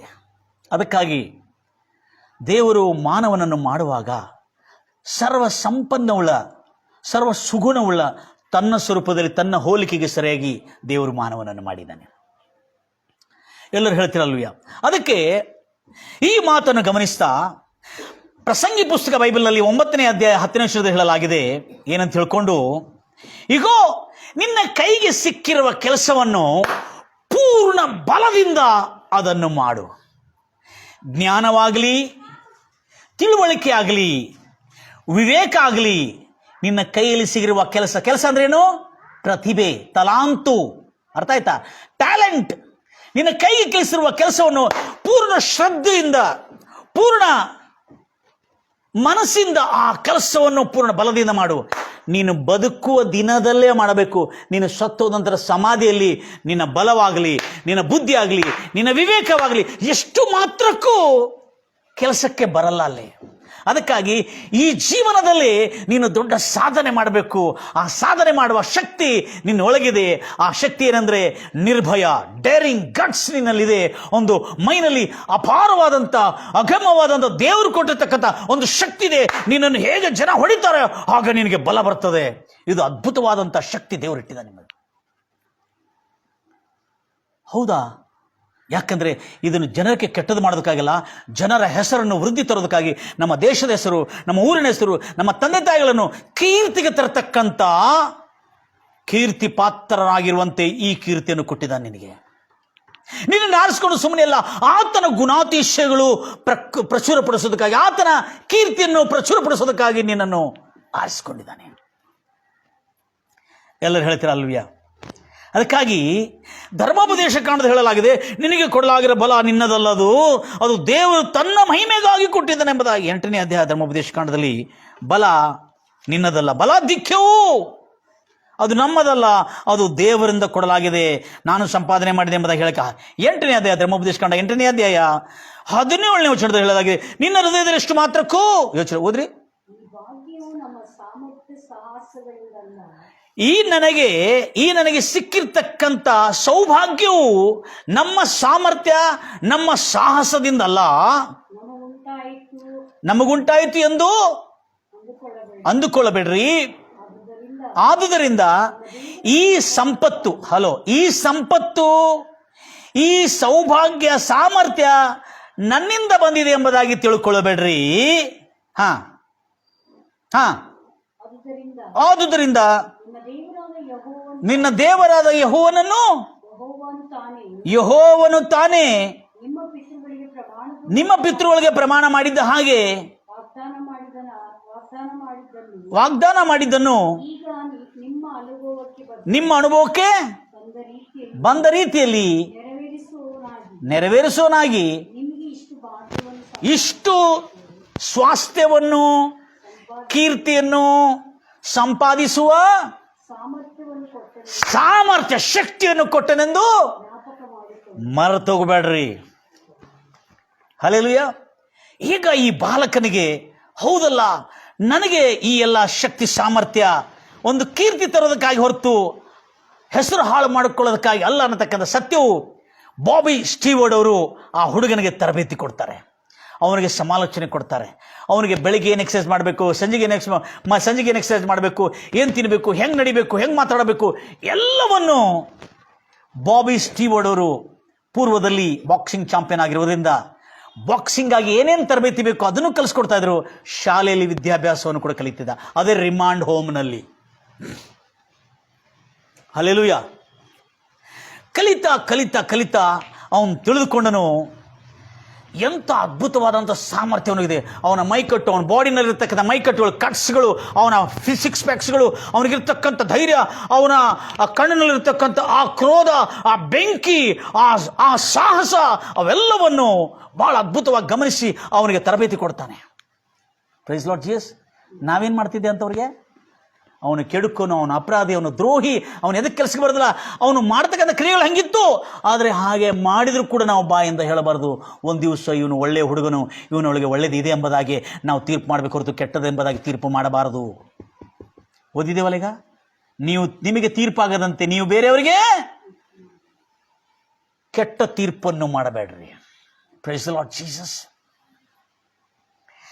ದಿನಗಳದಂತೆ ಸುಮಾರು 16 ವರ್ಷಗಳು, 13ನೇ ವಯಸ್ಸಿನಿಂದ 16ನೇ ವರ್ಷವರೆಗೆ 16 ವರ್ಷಗಳು, ಅಂದರೆ 16 ವರ್ಷದ ಬಾಲಕನಾಗಿರುವಾಗ ಅವನಿಗೆ ವಿಶ್ವದ ಒಲಿಂಪಿಕ್ ಗೇಮ್ಸ್ನಲ್ಲಿ ಜೂನಿಯರ್ ಬಾಕ್ಸಿಂಗ್ ಪಂದ್ಯಾಟದಲ್ಲಿ ಆತನಿಗೆ ಅವಕಾಶ ದೊರಕಿತ್ತು. ಆತನ ಸಲಹಾಕಾರನು ಮತ್ತು ಬಾಕ್ಸಿಂಗ್ ಕೋಚ್ ಆದ ಬಾಬಿ ಸ್ಟೀವರ್ಡ್ ಅವರು ಅಲ್ಲಿಗೆ ಆತನನ್ನು ಪ್ರತಿನಿಧಿಸುವುದಕ್ಕಾಗಿ ತೆಗೆದುಕೊಂಡು ಹೋದನು. ಈ ದೊಡ್ಡ ಜೂನಿಯರ್ ಅಂದರೆ ಕಿರಿಯ ಬಾಕ್ಸಿಂಗ್ ಚಾಂಪಿಯನ್, ವರ್ಲ್ಡ್ ಚಾಂಪಿಯನ್ಶಿಪ್ನಲ್ಲಿ ಈತನನ್ನು ತೆಗೆದುಕೊಂಡು ಹೋಗಿ ಪಾಲುಗಾರಾಗಿ ಸ್ಪರ್ಧೆಗೆ ಅಲ್ಲಿ ಇಳಿಸಿದರು. ಆ ಸಮಯದಲ್ಲಿ ಆ 16 ವರ್ಷದ ಬಾಲಕನು ಬಾಕ್ಸಿಂಗ್ನಲ್ಲಿ ಅವನ ತೇಜಸ್ಸು, ಅವನ ಆ ಒಂದು ವೇಗ, ಆ ಒಂದು ವೇಗ, ಆ ಒಂದು ಪವರ್, ಅವನ ತಲೆ, ಅವನ ಧೈರ್ಯ, ಅಲ್ಲೇ ಇರ್ತಕ್ಕಂಥ ಫೈಟ್ ಮಾಡತಕ್ಕಂಥ ಸುಮಾರು 12 ರೌಂಡ್ಸ್ಗಳು ಆತನು ವಿಧ ವಿಧವಾದಂಥ ಜನರೊಟ್ಟಿಗೆ ಫೈಟ್ ಮಾಡಿದ್ದಾನೆ. ಒಂದರೊಳಗೂ ಸೋಲಿಲ್ಲ. ಆ 12 ರೌಂಡ್ಸಲ್ಲಿ ಕೆಲವೊಂದು 19 ರೌಂಡ್ಸ್ಗಳಲ್ಲಿ 12 ಮ್ಯಾಚ್ಗಳನ್ನು, 12 ಕಾರ್ಯಗಳನ್ನು 12 ರೌಂಡ್ಗಳಲ್ಲಿ ಸಂಪೂರ್ಣ ಜಯ ಗಳಿಸಿದನು. ಅವನು ತನ್ನ ರಿಂಗ್ನಲ್ಲಿ, ಬಾಕ್ಸಿಂಗ್ ರಿಂಗ್ನಲ್ಲಿ ಯಾರನ್ನು ಕೂಡ 30 ಸೆಕೆಂಡ್ ಕೂಡ ಉಳಿಲಿಕ್ಕೆ ಕೊಡೋದಿಲ್ಲ. ಎಷ್ಟು? 30 ಸೆಕೆಂಡ್, ಅಂದರೆ ಅರ್ಧ ನಿಮಿಷ ಕೂಡ ಉಳಿಲಿಕ್ಕೆ ಕೊಡೋದಿಲ್ಲ. ಅಷ್ಟು ವೇಗವಾದಂಥ ದಾಳಿ, ಪ್ರಹಾರ, ಅವನಿಗೆ ಎಷ್ಟು ಹೊಡಿತಾ ಇದ್ರೆ ಅಷ್ಟು ಅವನಿಗೆ ಬಲ ಬರ್ತದೆ. ಇದನ್ನು ನೋಡಿದ ವಿಶ್ವದ Olympic ಗೇಮ್ಸ್ನವರು he is the baddest boy on the planet ಎಂಬುದಾಗಿ ಅವರ ಹೆಸರು ಕೊಟ್ಟರು. ಆದರೆ ಅಲ್ಲಿ ಅವನಿಗೆ ಅದೇ ಹೆಸರನ್ನು ಬಿರುದಾಗಿ he is the baddest man on the planet, ಅಂದರೆ ಅವನಂತ ಕೆಡುಕನಂತ ಹೇಳಿದ್ರೆ ಪಾಸಿಟಿವ್ ಲೈನಲ್ಲಿ ಕೆಡುಕನಂತ ಯಾರೂ ಇಲ್ಲ ಎಂಬುದಾಗಿ ಅವನಿಗೆ ಅಯನ್ ಮ್ಯಾನ್ ಎಂಬುದಾಗಿ, ಅಯನ್ ಮ್ಯಾನ್ ಅಂದರೆ ಕೆಬ್ಬಣದಂಥ ಮನುಷ್ಯನೆಂಬುದಾಗಿ ಅವನಿಗೆ ಒಂದು ಹೆಸರು ಕೊಟ್ಟರು, ಕೆಬ್ಬಣದಂಥ ಮನುಷ್ಯ ಅಂತ, ಅಯನ್ ಮ್ಯಾನ್ ಮೈಕಲ್ ಎಂಬುದಾಗಿ. ಗಮನಿಸ್ತೀರಿ ಮಾತನ್ನು. ಈ ಹುಡುಗನು ತನ್ನ ಒಳಗಿರತಕ್ಕಂಥ ಸಾಮರ್ಥ್ಯವನ್ನು ದುರುಪಯೋಗ ಮಾಡಿ ತನ್ನ ಹೆಸರನ್ನು ಕೆಡಿಸ್ಕೊಳ್ಳೋದಕ್ಕಿಂತಲೂ ಅವನು ತನ್ನ ಹೆಸರು ಖ್ಯಾತ ಪ್ರಖ್ಯಾತಕ್ಕೆ ತಂದನು. ಆದರೆ ಅವನು ಒಳಗೆ ಇದನ್ನು ಹೇಗೆ ಇತ್ತು, ಯಾರಿಟ್ಟಿದ್ರು, ಇದೆಲ್ಲ ಗುರುತಿಸದೆ ಅವನಿಗೆ ತಪ್ಪು ದಾರಿ ಹಿಡಿದು ದುಷ್ಟರ ಮಾತುಗಳನ್ನು ಕೇಳಿ, ದುರ್ಮಾರ್ಗರ ಮಾತುಗಳನ್ನೇ, ಪಾಪಾತ್ಮರ ಮಾರ್ಗದಲ್ಲಿ ಕೂತ್ಕೊಂಡು, ದುಷ್ಟರ ಆಲೋಚನೆ ನಡೆದು ಪಾಪಾತ್ಮ ಮಾರ್ಗದಲ್ಲಿ ಕೂತ್ಕೊಂಡು, ಧರ್ಮದ ಕೂತ್ಕೊಂಡು ಸಮಯವನ್ನು ವ್ಯರ್ಥ ಮಾಡ್ತಿರ್ತಕ್ಕಂಥ ಅಂಥ ದುರಾಲೋಚನೆಗೆ ವಿಧೇಯನಾಗಿ ತಾನು ತನ್ನ ಸಾಮರ್ಥ್ಯವನ್ನು, ತನ್ನ ಶಕ್ತಿಯನ್ನು ದುರ್ಮಾರ್ಗ ಕಾರ್ಯಕ್ಕಾಗಿ ಉಪಯೋಗ ಮಾಡಿದ. ಹಲ್ಲೆಲೂಯಾ. ನಾವು ಇದಕ್ಕಾಗಿ ಉಪಯೋಗ ಮಾಡಬಾರ್ದು, ಒಳ್ಳೆ ಕಾರ್ಯಗಳಿಗೆ ಉಪಯೋಗ ಮಾಡಬೇಕು ಹೊರತು ದುರ್ಮಾರ್ಗ ಕಾರ್ಯಗಳಿಗೆ ಉಪಯೋಗ ಮಾಡಬಾರ್ದು. ಆಗ ಈ ಹುಡುಗನಿಗೆ ಜ್ಞಾನೋದಯವಾಯಿತು. ಇಂಥ ಒಂದು ಚಾಂಪಿಯನ್ಶಿಪ್, ಇಂಥ ಒಂದು ಖ್ಯಾತ ಪ್ರಖ್ಯಾತ ಸಿಗುವಂತೆ ನಮ್ಮ ಗುರುಗಳು ಬಾಬಿ ಸ್ಟೀವರ್ಡ್ ಅವರು ನನಗೆ ಇಷ್ಟೆಲ್ಲ ತರಬೇತಿ ಕೊಟ್ಟಲ್ಲ ಅಂತೇಳಿ ಬಹಳ ಕೃತಜ್ಞನಾಗಿದ್ದು, ತನ್ನ ಹೆಸರು ಮೇಲೆ ಬರ್ತಾ ಇದೆ, ಪೇಪರ್ಗಳಲ್ಲಿ, ಮಾಧ್ಯಮದಲ್ಲಿ ಎಲ್ಲ ಆತನ ಹೆಸರು, ಟಿವಿಗಳಲ್ಲಿ ಆತನ ಹೆಸರು. ಇಂಥ ಬಹಳ ಬಲಿಷ್ಠವಾದಂಥ ಬಾಲಕನು ಭೂಮಿಯ ಮೇಲೆ ಹುಟ್ಟಿಲ್ಲ, ಇಂಥ ಯೂನಿಕ್, ಸರಿಸಾಟಿಲ್ಲದಂಥ ಒಂದು ಬಾಲಕನು ಒಂದು ಯೂನಿಕ್ ಚಾಂಪಿಯನ್ ಆಗಿದ್ದಾನೆ ಎಂಬುದಾಗಿ ಹೇಳಿ ಈತನ ಹೆಸರು ಖ್ಯಾತ ಪ್ರಖ್ಯಾತಗೊಂಡು ಪೇಪರ್ಗಳಲ್ಲಿ ಎಲ್ಲ ಅದರಲ್ಲಿ ಹೋಗ್ತಾ ಇರುವಾಗ ಈತನು ಫೇಮಸ್ ಆಗಿದ್ದನು. ಸಾವಿರಾರು ಲಕ್ಷಾಂತರ ಡಾಲರ್ಗಳು ಈತನಿಗೆ ಬಹುಮಾನವಾಗಿ, ಗೌರವಧನವಾಗಿ, ಪ್ರಶಸ್ತಿಗಳಾಗಿ ಈತನಿಗೆ ಕೊಡಲಾಗಿತ್ತು. Praise the Lord Jesus. ಆ ಕಿರಿಯ 16 ವರ್ಷದ ಅವಧಿಯಲ್ಲಿ ಆಡಿರ್ತಕ್ಕಂಥ ಆಮೇಲೆ ಮತ್ತು ಆತನಿಗೆ ಆ ಒಲಿಂಪಿಕ್ ಗೇಮ್ಸ್ ಆದಮೇಲೆ ಮತ್ತು ಆತನಿಗೆ ಎಜುಕೇಷನನ್ನು ಆತನ ವಿದ್ಯಾಭ್ಯಾಸಕ್ಕಾಗಿಟ್ಟಿರುವಾಗ ಮತ್ತು ಬಾಬಿ ಸ್ಟೀವರ್ಡ್ ಅವರು ಆತನಿಗೆ ತರಬೇತಿ ಕೊಡ್ತಾ ಇದ್ರು. ಆತನ ಒಳಗೆ ಇವೆಲ್ಲ ಹೇಗೆ ಬಂದಿದೆ ಎಂಬುದಾಗಿ ಆಮೇಲೆ ತಿಳಿಸ್ಕೊಡ್ತೇನೆ ನಾನು. ಆದರೆ ಅವನ ಸ್ಟೋರಿ ಮೊದಲು ನೋಡ್ಕೊಳ್ಳೋಣ. ದಿನಗಳದಂತೆ ಈತನಿಗೆ 20 ವರ್ಷ ಕಾಲವರೆಗೆ ಈತನಿಗೆ ಒಳ್ಳೆ ತರಬೇತಿ ಕೊಟ್ಟು ಅವನಿಷ್ಟು ಚೆನ್ನಾಗಿ ರೆಡಿಯಾಗಿದ್ದಾನೆ, ಇಷ್ಟು ಪವರ್ಫುಲ್ ರೆಡಿಯಾಗಿದ್ದಾನೆ. ಈ ಮೈಕಲ್ ಗೆರಾರ್ಡ್ ಅನ್ನತಕ್ಕಂಥ ವ್ಯಕ್ತಿ, ಈ ಬಾಲಕನು ಬರ್ತಾ ಯುವಕನಾಗಿ ಸುಮಾರು 20 ವರ್ಷ, ಹಲ್ಲೆಲೂಯಾ, ಎಷ್ಟು ವರ್ಷ? ಸುಮಾರು 20 ವರ್ಷದ ಬಾಲಕನು, 20 ವರ್ಷಕ್ಕಿಂತ ಹೆಚ್ಚಿನ ದಿನಗಳಾಗಿರ್ತಕ್ಕಂಥ ಈ ಬಾಲಕನು ಎಷ್ಟು ಚೆನ್ನಾಗಿದೆ ನೋಡ್ರಿ, ಎಷ್ಟು ಚೆನ್ನಾಗಿ ಹೇಳ್ತಾರೆ ಅಲ್ಲಿನ ವಿದ್ವಾಂಸರು. ಇವನ ವಯಸ್ಸು ಎಷ್ಟಾಗಿದೆ ಅಂದರೆ ಎಷ್ಟು ಚೆನ್ನಾಗಿ ಹೇಳ್ತಾರೆ, 20 ವರ್ಷ, ಹಲ್ಲೆಲೂಯಾ, ಫಲಾನ ದಿನಗಳು, ಇಷ್ಟು ದಿನಗಳು ಅಂದ್ರೆ ನೋಡ್ರಿ 20 ವರ್ಷ 4 ತಿಂಗಳ ಕೆಲವು ದಿವಸಗಳು ಎಂಬುದಾಗಿ ಹೆಸರು ಕೊಟ್ಟಿದ್ದಾರೆ. ಅಂದ್ರೆ ಆತನ ವಯಸ್ಸು ಇಷ್ಟು 20 ವರ್ಷಕ್ಕಿಂತ ಮೇಲೆ ಪಟ್ಟದಲ್ಲಿರ್ತಂದ ಈ ಬಾಲಕನು ನೋಡ್ರಿ, 20 ವರ್ಷ 4 ತಿಂಗಳ 22 ದಿವಸದ ಬಾಲಕನು, ಈ ಯುವಕನು ಆ ಸಮಯದಲ್ಲಿ ಬಹಳ ದೊಡ್ಡ ಪಂದ್ಯಾಟದಲ್ಲಿ ಪಾಲುಗಾರನಾಗಿರುವಾಗ ವರ್ಲ್ಡ್ ಬಾಕ್ಸಿಂಗ್ ಕೌನ್ಸಿಲ್ ಅಸೋಸಿಯೇಷನ್ ಎಂಬ ದೊಡ್ಡ ಚಾಂಪಿಯನ್ಶಿಪ್ನ ಆ ಪಂದ್ಯಾಟದಲ್ಲಿ ಈತನ ತೆಗೆದುಕೊಂಡು ಹೋಗಿರುವಾಗ ಅಲ್ಲಿಯೂ ಈತನು ಆಡಿರ್ತಕ್ಕಂಥ ಆಟದಲ್ಲಿ, ಈ ಬಾಕ್ಸಿಂಗ್ ಚಾಂಪಿಯನ್ ಅಲ್ಲಿ ತನ್ನ ಸಿಟ್ಟು, ತನ್ನ ಕ್ರೋಧ, ತನಗಿರ್ತಕ್ಕಂಥ ಸಾಮರ್ಥ್ಯ, ಅವನನ್ನು ಎಷ್ಟು ಅವನು ಬಡಿತಾ ಇದ್ರು ಕೂಡ, ಅವನ ಮೇಲೆ ಎಷ್ಟು ದಾಳಿ ಮಾಡಿದ್ರು ಕೂಡ ಅಷ್ಟು ಅವನಿಗೆ ಶಕ್ತಿಯೇ ಬರ್ತದೆ ಹೊರತು ಅವನು ಕಡಿಮೆ ಆಗುವುದಿಲ್ಲ. ಆದರೆ ಅವನ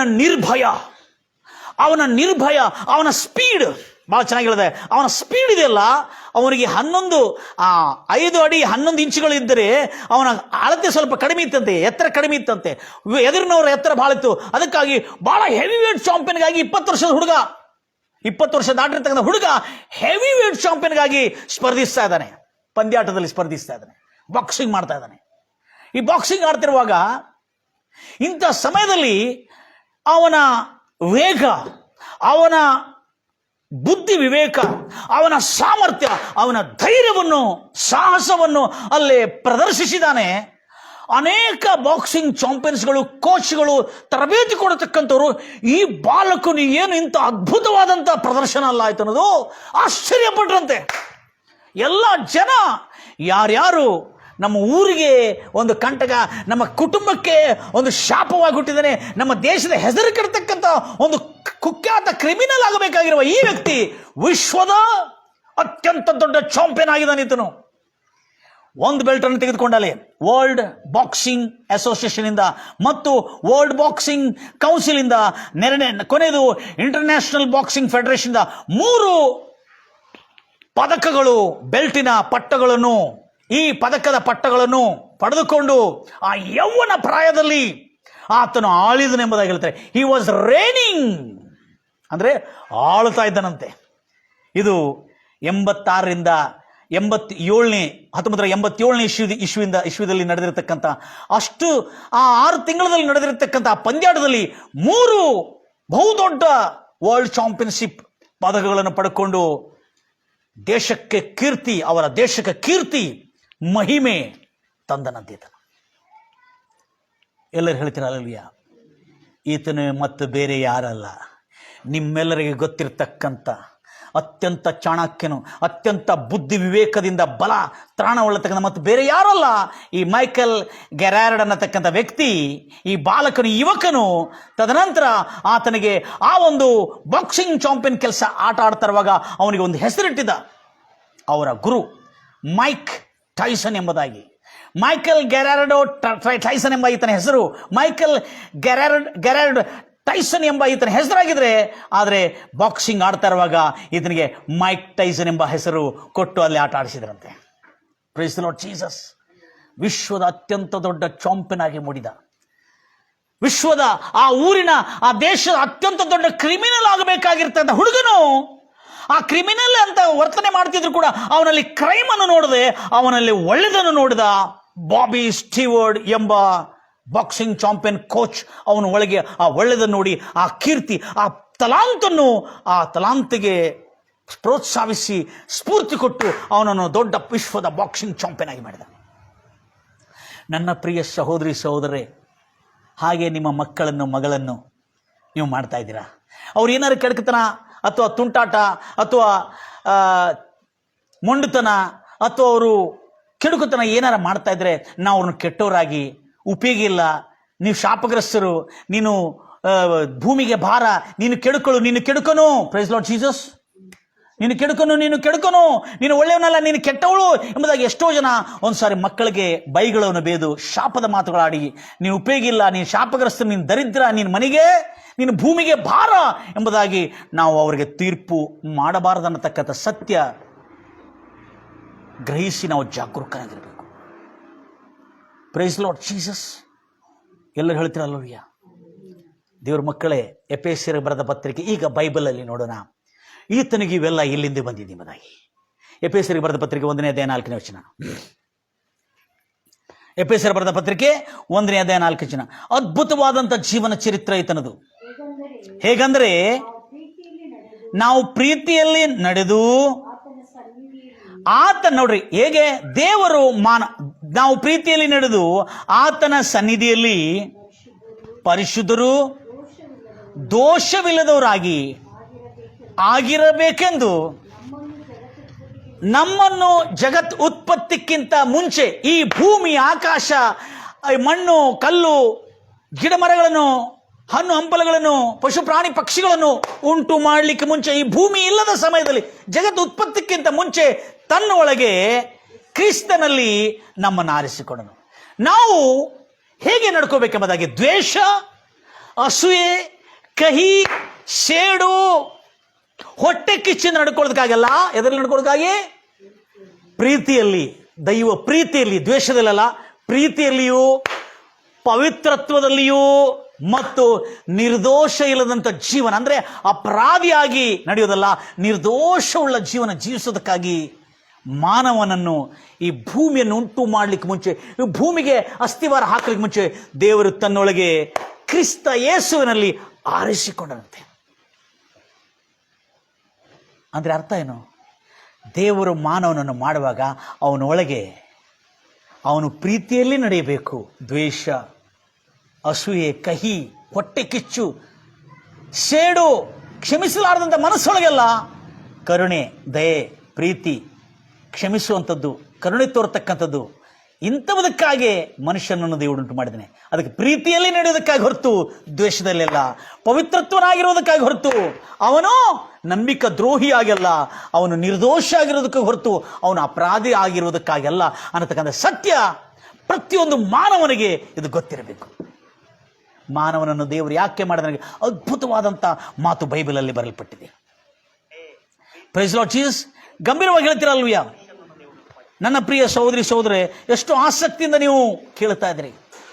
ಇದೇ ರೀತಿಯಿಂದ ನಾವು ದೇವರ ವಾಕ್ಯವನ್ನು ಭಾಳ ಗಮನಿಸ್ತಾ ಇರುವಾಗ ಭಾಳ ಜಾಗೃತಿಯಿಂದ ಗಮನಿಸಬೇಕಾಗಿದೆ. ಯಾಕಂದರೆ ಆತನ ವಾಕ್ಯವು ಅಪಾರವಾಗಿದೆ, ನಮಗೆ ಭಾಳ ಜಯ ಕೊಡ್ತಕ್ಕಂತಾಗಿದೆ. ಹಾಗೆ ಇಂಥ ಒಂದು ಸಂಗತಿ, ಇಂಥ ಒಂದು ಸತ್ಯವನ್ನು ಮಾನವನೊಳಗಿಟ್ಟಿದ್ದಾನೆ. ಆದರೆ ನಾವು ಅದನ್ನು ಎದಕ್ಕಾಗಿ ಉಪಯೋಗ ಮಾಡ್ತಾ ಇದ್ದೀವಿ? ಈಗ ಮೋಟರ್ ಬೈಕ್ ಮಾಡಿದ್ದಾರೆ. ಮೋಟರ್ ಬೈಕ್ ಎದರಲ್ಲಿ ನಡಿಬೇಕು? ಮೋಟರ್ ಬೈಕ್ ಪೆಟ್ರೋಲಲ್ಲೇ ನಡೆಯಬೇಕೆಂಬುದಾಗಿ ಮಾಡಿದೆ. ಮೋಟರ್ ಬೈಕ್ ಮಾಡಿದವನಿಗೆ ಗೊತ್ತಿರ್ತದೆ ಈ ಮೋಟರ್ ಬೈಕ್ ಎದರಲ್ಲಿ ನಡಿಬೇಕೆಂಬುದಾಗಿ. ಅದನ್ನು ಹೇಳಿರ್ತಾನೆ. ಆ ಮೋಟರ್ ಬೈಕನ್ನು ನೀವು ಚಿಮಣಿಯನ್ನೇ ಹಾಕಿ ಡೀಸೆಲ್ ಹಾಕಿ ನಡೆಸಿದ್ರೆ ಏನಾಗ್ತದೆ? ನಾನು ಅದರಲ್ಲಿ ಡೀಸೆಲ್ ಹಾಕಲ್ಲ, ನಾನು ಅದರಲ್ಲಿ ಚಿಮಣಿನ ಹಾಕಲ್ಲ, ನನ್ನ ವಾಹನ, ನನ್ನ ಬೈಕ್ ಕೆಟ್ಟೋಗ್ತದಲ್ಲ ಅಂಥೇಳಿ ನಾವು ನಮ್ಮ ಬೈಕ್ ಸುಮಾರು ಒಂದು ಲಕ್ಷನೂ ಇರುವುದಿಲ್ಲ, ಅಷ್ಟು ಬೆಲೆ ಬಾಳಿನ ಆ ಒಂದು ಬೈಕ್ಗಾಗಿ ಇಷ್ಟು ಚಿಂತನೆ, ಇಷ್ಟು ಕಾಳಜಿ ಇರುವುದಾದರೆ, ನಾವು ನಮ್ಮ ವಿಷಯದಲ್ಲಿ, ನಮ್ಮ ದೇಹದೊಳಗೆ, ನಮ್ಮ ಪ್ರಾಣಾತ್ಮದೊಳಗೆ ದ್ವೇಷ, ಅಸೂಯೆ, ಕಹಿ ಎಂಬ ಚಿಮಣಿಯನ್ನೇ ಬೇಕಾಬಿಟ್ಟಿಯಾದಂಥ ಇಂಧನವನ್ನು ಹಾಕಿ ನಮ್ಮ ಜೀವನವನ್ನು ಹಾಳು ಮಾಡೋದು ನ್ಯಾಯವಾ? Praise the Lord Jesus. ಇವತ್ತು ನಾವು ಅದನ್ನು ಗ್ರಹಿಸಬೇಕು.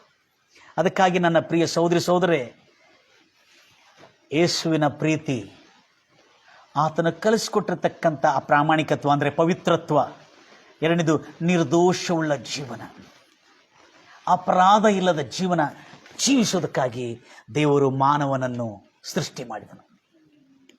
ಎಲ್ಲರೂ ಹೇಳ್ತಿರಲ್ವಿಯ? ಅದಕ್ಕಾಗಿ ಇದನ್ನು ನಾವು ಗಮನಿಸ್ತಾ ಇರುವಾಗ ಗಂಭೀರವಾಗಿ ಹೇಳ್ತಿರಲ್ವಿಯ? Price Lord Jesus. ಈಗ ನಾವು ವಚನದ ಮೇಲೆ ಬೈಬಲ್ನಲ್ಲಿರ್ತಕ್ಕಂಥ ಸತ್ಯ, ಈ ಮಾನವನ ಒಳಗಿರ್ತಕ್ಕಂಥ ಇಂಥ ದೊಡ್ಡ ಶಕ್ತಿ ಸಾಮರ್ಥ್ಯ ಧರ್ಮೋಪದೇಶ ಕಾಂಡದಲ್ಲಿ ನೋಡಿದ್ದೇವೆ. ಇನ್ನೂ ನಾವು ಅಪೊಸ್ತಲನಾದ ಪೌಲು 2 ಕೊರಿಂಥಿನಲ್ಲಿ 4ನೇ ಅಧ್ಯಾಯ 7ನೇ ವಚನದಲ್ಲಿ ಅದ್ಭುತವಾಗಿ ಇದರ ಬಗ್ಗೆ ಮತ್ತು ಸತ್ಯವನ್ನು ತಿಳಿಸಿದ್ದಾರೆ. ಆ ಸತ್ಯವನ್ನು ಇನ್ನೂ ಆಳವಾಗಿ ಇನ್ನೂ ಅದ್ಭುತವಾಗಿ ನಾವು ಗ್ರಹಿಸೋಣ. ನೋಡ್ತೀರಿ ಎಷ್ಟು ಚೆನ್ನಾಗಿದೆ ಆ ಮಾತನ್ನು. ಬಲಾಧಿಕ್ಯು ಅಂದ್ರೆ the excellence of the power is not of us, it is of God. ಬಲಾಧಿಕ್ಯು, ಆ ಪ್ರತಾಪವು, ಆ ಬಹುಬಲವು ಅದು ದೇವರದಾಗಿದೆ ಹೊರತು ಅದು ನಮ್ಮದಲ್ಲ. ಅದು ತೋರೋದು, ಅದು ಪ್ರಕಟಗೊಳ್ಳೋದಕ್ಕಾಗಿ, ಅದು ಜನರಿಗೆ ಮಹಿಮೆಯಾಗಿ ಪ್ರಕಟಗೊಳ್ಳೋದಕ್ಕಾಗಿಯೂ ಈ ನಿಕ್ಷೇಪ ಅಂದ್ರೆ ಖಜಾನೆಯು, ಈ ಒಂದು ಬೊಕ್ಕಶವು, ಈ ಒಂದು ನಿಧಿ ನಿಕ್ಷೇಪವು ಈ ಮಣ್ಣಿನ ಘಟಕದಲ್ಲಿ, ಈ ಮಾನವನ ಮಣ್ಣಿನ ದೇಹದೊಳಗೆ ನಮಗುಂಟು. ಸರ್ವ ವಿಧದಲ್ಲಿಯೂ ನಮಗೆ ಇಕ್ಕಟ್ಟು ಒತ್ತಡ ಬಂದರೂ ಬೇಗನೆ ನಾವು ಅತಿ ಸಂಕಟ ಪಡುವರಲ್ಲ. ನಾವು ದಿಕ್ಕು ಕಾಣದವರಾಗಿದ್ದರೂ ಕೇವಲ ದಸೆ ಕೆಟ್ಟವರಲ್ಲ. ಹಿಂಸೆ ಪಡುವರಾಗಿದ್ದರೂ ಕೈ ಬಿಡಲ್ಪಟ್ಟವರಲ್ಲ. ಕೆಡವಲ್ಪಟ್ಟವರಾದರೂ ನಾಶವಾದವರಲ್ಲ. ಯೇಸುವಿನ ಜೀವವು, ಆತನ ಜೀವವು ನನ್ನಲ್ಲಿ ಉಂಟೆಂದು ತೋರಿ ಅಂದ್ರೆ ಪ್ರಕಟ ಅಂದ್ರೆ ಮಹಿಮೆ ತೋರಿ ಬರುವುದಕ್ಕಾಗಿ ಯೇಸುವಿನ ಮರಣಾವಸ್ಥೆಯಲ್ಲಿ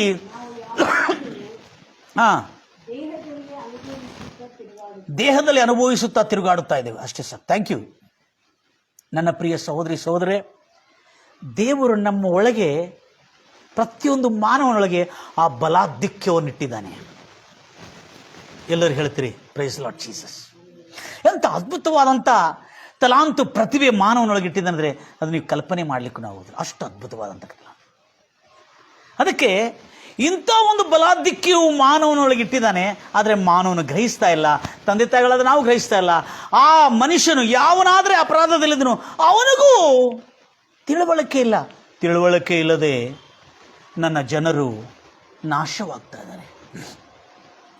ಪಾಪದಲ್ಲಿ ಬಿದ್ದು ದುಷ್ಟರ ಆಲೋಚನೆಯಂತೆ ನಡೆದ ಈ ಮೈಕ್ ಟೈಸನ್ ದುಷ್ಟನಾದನು. ಆದರೆ ಶಿಷ್ಟನಾಗಿರ್ತಕ್ಕಂಥ ಒಳ್ಳೆಯವನಾಗಿರ್ತಾನೆ ಬಾಬಿ ಸ್ಟೀವರ್ಡ್ ಎಂಬ ಒಂದು ಬಾಕ್ಸಿಂಗ್ ಚಾಂಪಿಯನ್, ಒಳ್ಳೆ ಬಾಕ್ಸಿಂಗ್ ಚಾಂಪಿಯನ್, ಕ್ರೈಸ್ತ ಬಾಕ್ಸಿಂಗ್ ಚಾಂಪಿಯನ್ ಆಗಿರ್ತಾನೆ. ಈ ವ್ಯಕ್ತಿಯ ಸಲಹೆಯನ್ನು ಕೇಳಿ ಸದ್ಗುಣವನ್ನು ಪಡ್ಕೊಂಡು ಕ್ರಿಸ್ತನ ಮಾರ್ಗದಲ್ಲಿ ಸಾತ್ವಿಕತ್ವ, ದೀನತ್ವ, ನಮ್ರತೆಯನ್ನು ಕಲಿಸ್ಕೊಟ್ಟಿದ್ದಾನೆ. ಅದೇ ಆತನ ಷರತ್ತಾಗಿತ್ತು. ಯಾರ್ದು? ಬಾಬಿ ಸ್ಟೀವರ್ಡ್ ಅವರ ಷರತ್ತು ಏನಂದರೆ, ಇನ್ನು ಮುಂದೆ ಒಂದು ಕೆನೆ ಹೊಡೆದ್ರೆ ಇನ್ನೊಂದು ಕೆನೆ ತೋರಿಸುವಂತರಾಗಿರಬೇಕು ನಾನು ಬಾಕ್ಸಿಂಗ್ ಕಲಿಸಿದ್ರೆ ಎಂಬುದಾಗಿ. ಇನ್ನು ಮುಂದೆ ಎಷ್ಟು ಮಾತ್ರಕ್ಕೂ ಸಾತ್ವಿಕನಾಗಿರಬೇಕು, ದೀನನಾಗಿರಬೇಕು, ನಮ್ರತೆ ಉಳ್ಳನಾಗಿರಬೇಕು, ಕಲಿಯೋದ್ರಲ್ಲಿ ಆಸಕ್ತಿಯಿಂದ ಇರಬೇಕು ಎಂಬುದಾಗಿ ಇವೆಲ್ಲ ಷರತ್ತುಗಳನ್ನು ಹಾಕಿ ಆತನಿಗೆ ಕಲಿಸ್ಕೊಡ್ತಾ ಇರುವಾಗ ಈ ಷರತ್ತುಗಳ ನಿಮಿತ್ತ ಅವನ ಜೀವನ ದೇವರ ಆ ಮಹಿಮೆಯನ್ನು ಒಳಗೆ ಹೊರಗೆ ಪ್ರಕಟಿಸುವಂತೆ ದೇವರು ಮಾಡಿದನು. ಎಲ್ಲರೂ ಹೇಳ್ತೀರ ಅಲ್ಲಲ್ವಿಯ? ಎಲ್ಲರೂ ಹೇಳ್ತೀರ ಅಲ್ಲಲ್ವಿಯ? ನನ್ನ ಪ್ರಿಯ ಸಹೋದರಿ ಸಹೋದರರೇ, ಈ ಹುಡುಗನು 20 ವರ್ಷ ದಾಟಿದ ಮೇಲೆ ಆರಂಭವಾದಂಥ ಮಹಿಮೆ, ಹಲ್ಲೆಲೂಯ, ಪಾಪ ದ್ರೋಹ, ಅದಕ್ಕೆ ಹೇಳ್ತಾರೆ ಬೈಬಲ್ನಲ್ಲಿ, ಎಲ್ಲರೂ ಪಾಪ ಮಾಡಿ ದೇವರಿಂದ ಕೊಡಲಾಗಿರುವ ಮಹಿಮೆಯನ್ನು ಅನುಭವಿಸದೆ, ಪಡೆಯದೆ, ಅದನ್ನು ತಿಳ್ಕೊಳ್ಳದೆ ನಾಶವಾಗ್ತಾ ಇದ್ದಾರೆ. ಆದರೆ ಪಾಪದಿಂದ ಮನಸ್ಸು ತಿರ್ಕೊಂಡು, ದ್ರೋಹಾಪರಾಧಗಳಿಂದ ಮನಸ್ಸು ತಿರ್ಕೊಂಡ್ರೆ ನಿನ್ನ ಒಳಗೆ ದೇವರಿಟ್ಟಿರ್ತಕ್ಕಂಥ ಆ ಮಹಿಮೆ, ಆ ಪ್ರತಾಪ, ಆ ತಲಾಂತು, ಆ ಪ್ರತಿಭೆ, ಆ ದೊಡ್ಡ ದೊಡ್ಡ ಕಾರ್ಯಗಳನ್ನು ಸಾಧನೆ ಮಾಡತಕ್ಕಂಥ ಪ್ರತಿಭೆ ಇನ್ನೂ ಬೆಳಗಿ ವೃದ್ಧಿಯಾಗಿ ಜನಕ್ಕೆ ಪ್ರಕಾಶಿಸುವಂತೆ ದೇವರು ಮಾಡಬೇಕಾದ್ರೆ ನಾವು ಸಂಪೂರ್ಣವಾಗಿ ಏಸಯ್ಯ ಆ ಗುರು ಏನು ಕಲಿಸ್ಕೊಟ್ಟಿದ್ದಾನೆ ಬಾಬಿ ಸ್ಟೀವರ್ಡರು ಅಂಥ ಒಂದು ಸಾತ್ವಿಕತ್ವದಲ್ಲಿ, ಪ್ರಾಮಾಣಿಕತ್ವದಲ್ಲಿ, ವಿನಯತ್ವದಲ್ಲಿ, ನಮ್ರತೆಯಿಂದ, ತಗ್ಗಿಸುವಿಕೆಯಿಂದ, ಗರ್ವ ಅಹಂಕಾರವನ್ನು ಬಿಟ್ಟು, ದ್ವೇಷ ಅಸೂಯೆ ಕಹಿಯನ್ನು ಬಿಟ್ಟು, ಸೇಡನ್ನು ಬಿಟ್ಟು, ಪ್ರೀತಿ, ಕ್ಷಮೆ, ಕರುಣೆ, ದಯೆ, ದಾಕ್ಷಿಣ್ಯ ಇವುಗಳನ್ನುಳ್ಳವರಾಗಿದ್ದರೆ ನಮ್ಮೊಳಗಿರ್ತಕ್ಕಂಥ ಪ್ರತಿಭೆ, ಆ ತಲಾಂತು, ಆ ಒಂದು ಟ್ಯಾಲೆಂಟ್ ಇನ್ನೂ ಅಭಿವೃದ್ಧಿಯಾಗಿ ಪ್ರಜೆಗಳಿಗೆ, ಜನಕ್ಕೆ ಕೀರ್ತಿ ತರುವಂತೆ, ಹರ್ಷ ತರುವಂತೆ ಆ ಮಹಿಮೆ ಪ್ರಕಟಿಸುತ್ತದೆ. ಅದಕ್ಕಾಗಿ ಕರ್ತನಾದ ಯೇಸು ಕ್ರಿಸ್ತರು ನೇರವಾಗಿ ಹೇಳಿದ್ದಾನೆ. ಮತ್ತಾಯ ಸುವಾರ್ತೆ 5ನೇ ಅಧ್ಯಾಯದಲ್ಲಿ ಜನರ ಮುಂದೆ ನಿಮ್ಮ ಬೆಳಕು ಪ್ರಕಾಶಿಸಲಿ. ಜನರ ಮುಂದೆ ನಿಮ್ಮ ಬೆಳಕು ಪ್ರಕಾಶಿಸಲಿ. ನಿಮ್ಮ ಒಳ್ಳೆಯ ಕ್ರಿಯೆಗಳನ್ನು ನೋಡಿ, ಬೆಳಕಂದ್ರೆ ಏನು? ನಿಮ್ಮ ಒಳ್ಳೆಯ ಕ್ರಿಯೆಗಳನ್ನು ನೋಡಿ ಪರಲೋಕದಲ್ಲಿರುವಂಥ ತಂದೆಯನ್ನು ಮಹಿಮೆ ಪಡಿಸುವಂತರಾಗಿರಲಿ. ಅದಕ್ಕೆ ಜನರ ಮುಂದೆ ನಿಮ್ಮ ಬೆಳಕು ಅಂದ್ರೆ ಅರ್ಥನು ನಿಮ್ಮಲ್ಲಿರ್ತಕ್ಕಂಥ ದೇವರಿಟ್ಟಿರ್ತಕ್ಕಂಥ ಪ್ರಾಮಾಣಿಕತ್ವ, ಆ ನಂಬಿಗಸ್ತಿಕೆ, ಆ ಪವಿತ್ರತ್ವ, ನಿರ್ದೋಷವುಳ್ಳ ಆ ಗುಣಗಳಿಂದ ಬರ್ತಕ್ಕಂಥ ಈ ಒಂದು ತಲಾಂತುಗಳು, ಪ್ರತಿಭೆಗಳು ಏನು ಕೊಟ್ಟಿದನಲ್ಲ, ಆ ಪ್ರತಿಭೆಗಳು ತಲಾಂತುಗಳ ಮೂಲಕವಾಗಿ ನಿನ್ನ ಮಹಿಮೆ, ನಿನ್ನ ಬೆಳಕು ಪ್ರಕಾಶಿಸಲಿ. ಆಗ ಪರಲೋಕದಲ್ಲಿರುವಂತೆ ನಿನ್ನ ತಂದೆಗೆ ಮಹಿಮೆ ಪಡಿಸ್ತಾರಂತೆ. ಯಾರು? ಜನರು. ಅಬ್ಬಾ, ಎಂಥ ಬಾಕ್ಸರ್, ಎಂಥ ಚಾಂಪಿಯನ್, ಎಂಥ ಖಿಲಾಡಿ, ಎಂಥ ಒಂದು ಬಲಿಷ್ಠನು, ಎಂಥ ಒಂದು ಸೃಷ್ಟಿಯವನು, ವಾ ಏನು ಮಾಡಿದನಪ್ಪ ಇವನನ್ನು ದೇವರು ಎಂಬುದಾಗಿ ಯಾರಿಗೆ ಮಹಿಮೆ ಹೋಗ್ತದೆ? ದೇವರಿಗೆ ಹೋಗ್ತದೆ. Praise the Lord Jesus. ಅದಕ್ಕಾಗಿ ಒಳ್ಳೆ ಕ್ರಿಯೆ, ಅದಕ್ಕಾಗಿ ಹೇಳಿದ್ರೆ ಜನರ ಮುಂದೆ ನಿನ್ನ ಬೆಳಕು ಪ್ರಕಾಶಿಸಲಿ. ನಿನ್ನ ತಲಾಂತು, ನಿನ್ನ ಪ್ರತಿಭೆ, ಅದಕ್ಕಾಗಿ ನಿನಗೆ ಕೊಡಲಾಗಿರುತ್ತೆ ಏನು ಪ್ರತಿಭೆ ಇರ್ತದೆ, ನಿನಗೆ ಕೊಡಲಾಗಿರುತ್ತೆ ಆ ಪ್ರತಿಭೆಯನ್ನು ಗಟ್ಟಿಯಾಗಿ ಪೂರ್ಣ ಬಲದಿಂದ, ಪೂರ್ಣ ಶ್ರದ್ಧೆಯಿಂದ ಅದನ್ನು ಮಾಡು. ಯಾಕಂದ್ರೆ ಸತ್ತು ಹೋದ ನಂತರ ಆ ಸಾಧನೆ ಮಾಡಲಿಕ್ಕಾಗಲ್ಲ. ನಮಗೆ ಜ್ಞಾನವಾಗಲಿ, ಬುದ್ಧಿಯಾಗಲಿ, ವಿವೇಕವಾಗಲಿ, ನಿನ್ನ ಕೈನಲ್ಲಿರ್ತಕ್ಕಂಥ ತಲಾಂತಾಗಲಿ ಮರಣಿಸಿದ ನಂತರ ಸಮಾಧಿ ಒಳಗೆ ಅವೆಲ್ಲ ಯೂಸ್ ಆಗಲ್ಲ. ಕಂಪ್ಲೀಟ್ ಜೀರೋ ಆಗಿಬಿಡ್ತೀನಿ. ಅದಕ್ಕಾಗಿ ಬದುಕಿರುವ ದಿನಗಳಲ್ಲಿ ಅವುಗಳನ್ನು ಮಾಡಬೇಕೆಂಬುದಾಗಿ ನನ್ನ ಪ್ರಿಯ ಸಹೋದರಿ ಸಹೋದರರೇ, ಎಷ್ಟು ಅದ್ಭುತವಾದಂಥ ಸಂಗತಿಯನ್ನು ನಾವು ಕೇಳಿದ್ದೇವೆ. ಗಂಭೀರವಾಗಿ ಹೇಳ್ತಿರಲ್ವಿಯ? ಅದೇ ಅಷ್ಟೇ ಅಲ್ಲದೆ ಅದು ನಾವು ನೋಡಿದ್ದೇವೆ, ಇಷ್ಟು ಅದ್ಭುತವಾದಂಥ ಸಂಗತಿಗಳು ಅದರಲ್ಲಿ ಬರೆಯಲ್ಪಟ್ಟಿದೆ. ಹೀಗೆ ಅವನು ಸುಮಾರಷ್ಟು ವರ್ಷಗಳು ಜಯದ ಮೇಲೆ ಜಯ, ಜಯದ ಮೇಲೆ ಜಯ, ಬಾಕ್ಸಿಂಗ್ ಚಾಂಪಿಯನ್ ಗೆಲ್ಲುತ್ತಾ ಬಂದು ಖ್ಯಾತ ಪ್ರಖ್ಯಾತಗೊಂಡು ಲಕ್ಷಾಂತರ ರೂಪಾಯಿ. ಅವನು ಎಂದಿಗೂ ಬಡತನವನ್ನು ನೋಡಿದ, ಸಿರಿತನವನ್ನು ನೋಡಿದಾನೆ. ಲಕ್ಷಾಂತರ ರೂಪಾಯಿ. ಅವನ ಖ್ಯಾತ ಪ್ರಖ್ಯಾತಗೊಂಡದಕ್ಕಾಗಿ ಒಂದು ಒಳ್ಳೆ ಸುಂದರವಾದಂಥ, ಈತನು ಅಮೆರಿಕದಲ್ಲಿರುವ ಕಪ್ಪು ಜನಾಂಗಕ್ಕೆ, ಸಿದ್ಧಿ ಜನಾಂಗಕ್ಕೆ ಸಂಬಂಧಪಟ್ಟಿರ್ತಕ್ಕಂಥ ಮೈಕ್ ಟೈಸನ್ ಆಗಿದ್ದನು, ಕಪ್ಪು ಜನಾಂಗಕ್ಕೆ. ಆದರೆ ಈತನನ್ನು ಮೆಚ್ಚಿಕೊಂಡು ಪ್ರೀತಿ ಮಾಡಿರ್ತಕ್ಕಂಥ ಒಂದು ಬೆಳ್ಳೆ ಜನಾಂಗದವಳು, ಒಂದು ವೈಟ್ ಬೆಳ್ಳೆ ಜನಾಂಗದ ಒಂದು ಸುಂದರವಾದಂಥ ಹುಡುಗಿ ಈತನನ್ನು ಮೆಚ್ಚಿಕೊಂಡು ಮದುವೆ ಮಾಡಿಕೊಂಡ್ರು. ಇಬ್ಬರು ಮೆಚ್ಚಿಕೊಂಡು ಮದುವೆ ಮಾಡಿಕೊಂಡ್ರು. ಆದರೆ ಅವನು ಗೊತ್ತಿಲ್ಲ, ಆ ಸುಂದರಿ ಅವನನ್ನು ನೋಡಿ, ಅವನ ಖ್ಯಾತ ಪ್ರಖ್ಯಾತವನ್ನು ನೋಡಿ, ಅವನನ್ನು ನೋಡಿ, ಅವನ ಮೈಕಟ್ಟನ್ನು ನೋಡಿ, ಅವನ ಬಲವನ್ನು ನೋಡಿ ಮದುವೆ ಮಾಡಿಕೊಂಡಿಲ್ಲ. ಅವನ ಹಣ, ಅವನ ಖ್ಯಾತವನ್ನು ನೋಡಿ ಮದುವೆ ಮಾಡಿಕೊಂಡ್ರು. ಅವನಿಗಿರುವ ಹಣವನ್ನೆಲ್ಲ, ಅವನಿಗಿರುವ ಆಸ್ತಿ ಪಾಸ್ತಿಗಳನ್ನೆಲ್ಲ ದೋಚಿಕೊಂಡು ಅವನಿಗೆ ಡೈವರ್ಸ್ ಕೊಟ್ಟರು. ಅಷ್ಟೇ ಅಲ್ಲದೆ ಅವನ ಮ್ಯಾನೇಜರ್, ಆತನ ಆಸ್ತಿ ಪಾಸ್ತಿಗಳನ್ನು ನಿರ್ವಹಿಸುತ್ತಿರತಕ್ಕಂಥ ಮ್ಯಾನೇಜರ್, ನಿರ್ವಾಹಕನು, ಸ್ಟೀವರ್ಡನು ಹಣದ ವ್ಯವಹಾರದಲ್ಲಿ ಅಪ್ರಾತಪ್ರಿ ಮಾಡಿ ದೋಚಿಕೊಂಡು ತಪ್ಪು ಲೆಕ್ಕವನ್ನು ತೋರಿಸಿ ಅವನಿಗೆ ಬಹಳ ದೊಡ್ಡ ಪ್ರಮಾಣದಲ್ಲಿ ಹಣದ ನಷ್ಟವಾಗುವಂತೆ ಮಾಡಿದನು. ಆದರೂ ಅವನ ಧೈರ್ಯವನ್ನು ಬಿಡಲಿಲ್ಲ. ತನ್ನ ಹೆಂಡತಿ ಮೇಲೆ ಸೇಡು ತೀರಿಸಿಕೊಳ್ಳುವಂಥ ಯಾವ ಸೇಡು ಇಟ್ಕೊಂಡಿಲ್ಲ. ಹಾಗೆ ಸಾತ್ವಿಕನಾಗಿ ಉಳಿದನು. ಮತ್ತು ಕೆಲವು ದಿನಗಳಾದ ಮೇಲೆ ಆತನು ಒಂದು ಸೂಪರ್ ಬಾಕ್ಸಿಂಗ್ ಚಾಂಪಿಯನ್ ಆಗಿರೋದ್ರಿಂದ, ಹೆಸರು ಖ್ಯಾತ ಪ್ರಖ್ಯಾತವಾಗಿರೋದ್ರಿಂದ, ಆತನ ಖ್ಯಾತ ಪ್ರಖ್ಯಾತವನ್ನು, ಆತನ ಕೀರ್ತಿಯನ್ನು ನೋಡಲಿಕ್ಕಾಗಲಾರದ ಕೆಲವ ಹೊಟ್ಟೆ ಕಿಚ್ಚಿನವರು, ಅಸೂಯೆ, ದ್ವೇಷವುಳ್ಳವರು ಆತನಿಗೆ ಹನಿ ಟ್ರ್ಯಾಪ್ ಮಾಡಿ ಒಂದು ಯುವತಿಯನ್ನು ಈತನು ಮಾನಭಂಗ ಮಾಡಿದನೆಂಬುದಾಗಿ ಒಂದು ಸುಳ್ಳು ಕೇಸನ್ನು ದಾಖಲೆ ಮಾಡಿ ಆ ಯುವತಿಯನ್ನು ಪ್ರೇರೇಪಿಸಿ ಅವಳನ್ನು ಪ್ಲಾಂಟ್ ಮಾಡಿ ಅವಳಿಗೆ ಕೋರ್ಟ್ನಲ್ಲಿ ಸಾಕ್ಷಿ ಹೇಳುವಂತೆ ಮಾಡಿ, ಹೌದು ಇವನು ನನಗೆ ಮಾನಭಂಗ ಮಾಡಿದನೆಂಬುದಾಗಿ ಹೇಳಿ, ಆ ಒಂದು ಕೋರ್ಟಿನ ತೀರ್ಪಿನಲ್ಲಿ ಈತನು ಮಾನಭಂಗ ಮಾಡದೇ ಇದ್ರೂ ಕೂಡ, ಬಲವಂತವಾಗಿ ಮಾನಭಂಗ ಮಾಡದೇ ಇದ್ರೂ ಕೂಡ ಅವಳು ಬಲವಂತವಾಗಿ ಮಾನಭಂಗ ಮಾಡಿದನೆಂಬುದಾಗಿ ಅವಳು ಸಾಕ್ಷಿ ಹೇಳುವುದರಿಂದ ಈತನಿಗೆ 6 ವರ್ಷ ಶಿಕ್ಷೆ ಆಯಿತು, ಜೈಲು ಶಿಕ್ಷೆ ಆಯಿತು, ಮೈಕ್ ಟೈಸನ್ ಅವ್ರಿಗೆ. ಆದರೆ ಆ ಸತ್ಯ ಬಹಳ ಜನ ಗೊತ್ತಿತ್ತು.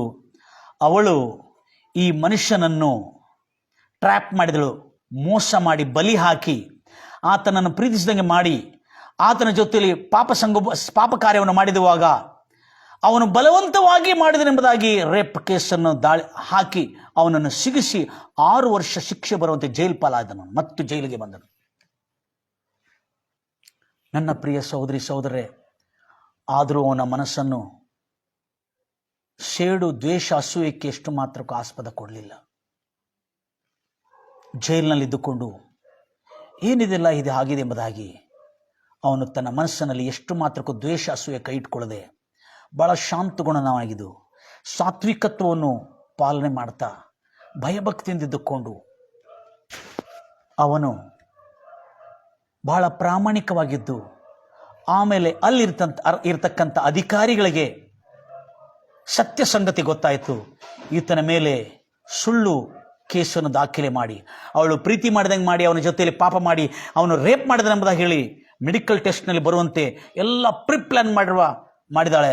ಪಾಪ ಇವನು ಭಾಳ ಒಳ್ಳೆ ಒಂದು ವಿದ್ವಾಂಸ, ಒಂದು ಒಳ್ಳೆ ಚಾಂಪಿಯನ್ ಆಗಿದ್ದಾನೆ, ಇವನ ಮೇಲೆ ಬೇಕಂತ ಮಾಡಿದರೆಂಬುದಾಗಿ ಅಧಿಕಾರಿಗಳಿಗೆ ತಿಳಿದು ಬಂತು. ಮತ್ತು ದೇವರು ಕೂಡ ಅನ್ಯಾಯ ಮಾಡೋದಿಲ್ಲ ಯಾರಿಗೂ. 3 ವರ್ಷ ಜೈಲಿನಲ್ಲಿ ದಿನಗಳದಂತೆ ಅವನು ತನ್ನ ಮನಸ್ಸನ್ನು ಸಂಪೂರ್ಣವಾಗಿ ಮಾರ್ಪಾಟವಾಗಿದ್ದವನಾಗಿದ್ದಾನೆ. ಅವನು ತಿರುಗಿ ದ್ವೇಷ, ಅಸೂಯೆ ಕೈಗೆ ಹೋಗಲಿಲ್ಲ. ಪ್ರಾಮಾಣಿಕತ್ವ ಹಾಗೆ ಗಟ್ಟಿಯಾಗಿ ಇಟ್ಕೊಂಡನು. ಆತನ ಪ್ರಾಮಾಣಿಕತ್ವ ನಂಬಿಗಸ್ತಿಕೆ ಮಾತ್ರ ಬಿಡಲಿಲ್ಲ, ಹಾಗೆ ಇಟ್ಕೊಂಡಿದ್ರು. Price the Lord Jesus, hallelujah. ಅವನು ಯಾವನೇ ಇರಲಿರಿ, ಜೈಲಲ್ಲಿ 1 ವರ್ಷ ಅಂದರೆ ಕಠೋರವಾದಂಥ 1 ವರ್ಷ ಅವನು ಜೈಲಿನಲ್ಲಿ ಸಮಯವನ್ನು ಕಳೆದ. 2 ವರ್ಷ ಆಯಿತು, 2 ವರ್ಷ ಆಯಿತು, 3 ವರ್ಷ ಆಯಿತು. 3 ವರ್ಷಕ್ಕೆ ಅವನ ಪರಿಸ್ಥಿತಿ ಹೇಗಾಗಿದೆ ಅಂದರೆ, ಆದರೂ ಅವನ ಒಳಗಿರತಕ್ಕಂಥ ಆ ಒಂದು ದೃಢ ಸಂಕಲ್ಪ, ಆ ಒಂದು ಬಾಬಿ ಸ್ಟೀವರ್ಡ್ ಅವರು ಕಲಿಸಿಕೊಟ್ಟಿರ್ತಕ್ಕಂಥ ಆ ಪ್ರಾಮಾಣಿಕತ್ವ, ಆ ಒಂದು ದೈವಿಕತ್ವ ಅವನ ಹೃದಯವನ್ನು ತ್ರಾಣಗೊಳಿಸಿದೆ. ಅವನು ತಪ್ಪು ಮಾರ್ಗಕ್ಕೆ ಹೋಗಲಿಕ್ಕೆ ಎಷ್ಟು ಮಾತ್ರಕ್ಕೂ ಬಿಟ್ಟುಕೊಡಲಿಲ್ಲ. ಆದರೆ ಅವನು ಜೈಲಿನಲ್ಲಿದ್ದರೂ ಕೂಡ ಅವನು ಒಳ್ಳೆಯವನಾಗಿ, ಪ್ರಾಮಾಣಿಕನಾಗಿ, ಸಾತ್ವಿಕನಾಗಿದ್ದಕ್ಕಾಗಿ ಅಧಿಕಾರಿಗಳು, ಅಲ್ಲಿರ್ತಕ್ಕಂಥ ಹೊರಗಿನ ಅಧಿಕಾರಿಗಳಿಗೂ ಗೊತ್ತಾಯಿತು, ಅಯ್ಯೋ ಈ ಚಾಂಪಿಯನ್ಗೆ ಸುಳ್ಳಾಗಿ ಕೇಸ್ ಹಾಕಿ ಅವನು ಶಿಕ್ಷಿಸಿದ್ದಾರೆ ಎಂಬುದಾಗಿ ಗೊತ್ತಾಯಿತು. ಜೈಲ್ ಅಧಿಕಾರಿಗೆ ಒಂದು ಅಧಿಕಾರ ಇರ್ತದೆ. ನೆನಪಿಟ್ಕೊಳ್ರಿ ನನ್ನ ಎಲ್ಲ ಪ್ರಿಯ ಸಹೋದರಿ ಸಹೋದರಿ, ಒಂದು ವೇಳೆ ಜೈಲಿನಲ್ಲಿದ್ದವರಾಗಿದ್ರು ಕೂಡ ನನ್ನನ್ನು ಕೇಳ್ತಾ ಇದ್ರೆ, ಆ ಜೈಲ್ ಅಧಿಕಾರಿಗೆ ಒಂದು ಅಧಿಕಾರ ಇರ್ತದೆ. ಪರೋಲ್ ಎಂಬ ಒಂದು ಕಾಯ್ದೆ ಅಡಿಯಲ್ಲಿ, ಪರೋಲ್ PAROLE, ಪರೋಲ್ ಎಂಬ ಒಂದು ಅಧಿಕಾರ ಇರ್ತದೆ, ಒಂದು ಹಕ್ಕು ಇರ್ತದೆ. ಯಾರಾದರೆ ಒಂದು ಕೈದಿ ಅಲ್ಲೇ ಶಿಕ್ಷಿತನಾಗಿ ಬಂದರೆ ಅವನಿಗೆ 12 ವರ್ಷ ಶಿಕ್ಷೆ ಆಗಿದ್ರು ಅವರಿಗೆ 3 ವರ್ಷ ಶಿಕ್ಷೆ ಕ್ಷಮಿಸಿ ಮೊದಲೇ ಅವರನ್ನು ರಿಲೀಸ್ ಮಾಡುವಂತೆ, ಅವರಿಗೆ ಬಿಡುಗಡೆ ಮಾಡತಕ್ಕಂಥ ಒಂದು ಅಧಿಕಾರ ಜೈಲ್ ಅಧಿಕಾರಿಗೆ ಕೊಡಲಾಗಿರ್ತದೆ. ಅದಕ್ಕೆ ಪರೋಲ್ ಎಂಬುದಾಗಿ ಹೇಳ್ತಾರೆ. PAROLE, ಪರೋಲ್ ಎಂಬುದಾಗಿ ಹೇಳ್ತಾರೆ. ನನ್ನ ಪ್ರಿಯ ಸಹೋದರಿ ಸಹೋದರೇ, ಈ ಜೈಲ್ ಅಧಿಕಾರಿ, ಅಲ್ಲಿರ್ತಕ್ಕಂಥ ಎಲ್ಲರೂ ಅಂಥ ಒಂದು ದೊಡ್ಡ ಬಾಕ್ಸಿಂಗ್ ಮೈಕಟ್ಟಿದ್ದವನು ಕೂಡ ಜೈಲಿನಲ್ಲಿ ಬಹಳ ಚೆನ್ನಾಗಿ ವರ್ತಿಸ್ತಾ ಪ್ರಾಮಾಣಿಕನಾಗಿದ್ದಿರುವುದನ್ನು ನೋಡಿ, ಅವನ ಒಳ್ಳೆ ನಡತೆ, ನೆನಪಿಟ್ಕೊಳ್ರಿ, ಒಳ್ಳೆ ನಡತೆ, ಒಳ್ಳೆ ವರ್ತನೆ, ಅವನ ಗುಣಲಕ್ಷಣಗಳನ್ನು ನೋಡಿ ನೀವು ಕಲ್ಪನೆ ಮಾಡಲಿಕ್ಕಾಗಲ್ಲ. 6 ವರ್ಷ ಶಿಕ್ಷೆಯಲ್ಲಿ 3 ವರ್ಷ ಶಿಕ್ಷೆಯನ್ನು ಕ್ಷಮಿಸಿ 3 ವರ್ಷ ಆದಮೇಲೆ ಆತನಿಗೆ ಬಿಡುಗಡೆಯನ್ನು ಪರೋಲ್ನಲ್ಲಿ ಬಿಡುಗಡೆ ಮಾಡಿದರು. ಪರೋಲ್ ಎಂಬ ಕಾಯ್ದೆಯಲ್ಲಿ ಬಿಡುಗಡೆ ಮಾಡಿದರು. ಆವಾಗ ಅವನಿಗೆ 29 ವರ್ಷದ ಯುವಕ. ಆತನು 21 ವರ್ಷದ ಯುವಕ ತನ್ನ ಪ್ರಾಮಾಣಿಕತ್ವವನ್ನು ಬಿಡದೆ ಮತ್ತು ತಿರುಗಿ ಬಾಕ್ಸಿಂಗ್ನಲ್ಲಿ ಸ್ಪರ್ಧೆಗೆ ಆತನು ಸ್ಪರ್ಧಿಸಿದನು. ಸ್ಪರ್ಧಿಸಿದ ಕೂಡಲೇ ಅಂದಿನಿಂದ ಅತ್ಯಂತ ಬಾಕ್ಸಿಂಗ್ ಚಾಂಪಿಯನ್ ಆಗಿ, ಆದರೆ ಸೇಡು, ಕಹಿ, ದ್ವೇಷ ಇಟ್ಕೊಳ್ಳದೆ ಆ ಕ್ಷಮೆ, ಕರುಣೆ, ದಯೆಯಿಂದಿಟ್ಟುಕೊಂಡು ಅವನ ಪ್ರಾಮಾಣಿಕತ್ವವನ್ನು ಹಿಡಿದುಕೊಂಡಿರುವುದರಿಂದ ಅವನು ಮತ್ತು ದೊಡ್ಡ ಬಾಕ್ಸಿಂಗ್ ಚಾಂಪಿಯನ್ ಆಗಿ ಮೂಡಿ ಬಂದನು. ನನ್ನ ಪ್ರಿಯ ಸಹೋದರಿ ಸಹೋದರರೇ, ನಾನು ಹೇಳುವುದೇನೆಂದರೆ, ಯೇಸುವಿನ ನೀತಿ ಯಾವನು ಬೇಕಾದರೂ ಅನುಸರಿಸಿದರೆ, ಆತನು ಕಲಿಸಿಕೊಟ್ಟಿರ್ತಕ್ಕಂಥ ಆ ನೀತಿ ಮೌಲ್ಯಗಳನ್ನು, ನಿನ್ನ ಶತ್ರುವನ್ನು ನೀನು ಕ್ಷಮಿಸಬೇಕು, ನಿನ್ನ ಶತ್ರುವನ್ನು ಪ್ರೀತಿಸಬೇಕು, ನಿನ್ನನ್ನು ಶಪಿಸೋರು ನೀನು ಆಶೀರ್ವದಿಸಬೇಕು, ನಿನ್ನನ್ನು ದ್ವೇಷಿಸೋರಿಗಾಗಿ ನೀನು ಒಳ್ಳೆಯದನ್ನು ಮಾಡಬೇಕು, ನಿನ್ನನ್ನು ಹಿಂಸಿಸಿ ನಿನ್ನ ಹಿಂಸಿಸಿ ನಿನ್ನ ಮೇಲೆ ಸುಳ್ಳು ಆರೋಪ ಹೊರಿಸೋರಿಗಾಗಿ ಪ್ರಾರ್ಥನೆ ಮಾಡಬೇಕು. ಇಂಥ ನೀತಿ ಅವನಿಗೆ ಬಾಬಿ ಸ್ಟೀವೋರ್ಡಿಂದ ಕಲಿಸಲ್ಪಟ್ಟಿತ್ತು. Praise the Lord Jesus. Hallelujah. ನನ್ನ ಪ್ರಿಯ ಸಹೋದರಿ ಸಹೋದರರೇ, ಯಾರೇ ಇರಲಿ ಈ ನೀತಿ ನಡ್ಕೊಳ್ಳೋನು ಅವನಿಗೆ 6 ವರ್ಷ ಆಗಿರೋ ಶಿಕ್ಷೆಯನ್ನು 3 ವರ್ಷ ಒಳಗೆ ಪರೋಲ್ನಲ್ಲಿ ರಿಲೀಸ್ ಮಾಡುವಂತ ಯಾಕಾಗಿದೆ ಅಂದರೆ ಅವನ ಒಳಗೆ ಆ ಜೀವನದ ನೀತಿಯ ಮೌಲ್ಯಗಳು ಅವನ ಒಳಗೆ ಸ್ಥಾಪಿಸಲ್ಪಟ್ಟಿರೋದ್ರಿಂದ, ಅದರ ಪ್ರಕಾರವಾಗಿ ನಡೆದಿರೋದ್ರಿಂದ ಬೈಬಲ್ ಹೇಳ್ತಾ ಇದೆ, ನಿನ್ನ ನಡತೆಯನ್ನು ನೋಡಿ ಅಧಿಕಾರಿಗಳು ಗುರುತಿಸುತ್ತಾರೆ, ಅವರೇ ಹೇಳೋರು ಇವನು ಒಳ್ಳೆಯವನೆಂಬುದಾಗಿ. ಎಲ್ಲರೂ ಹೇಳ್ತೀರ ಅಲ್ವಯ್ಯ?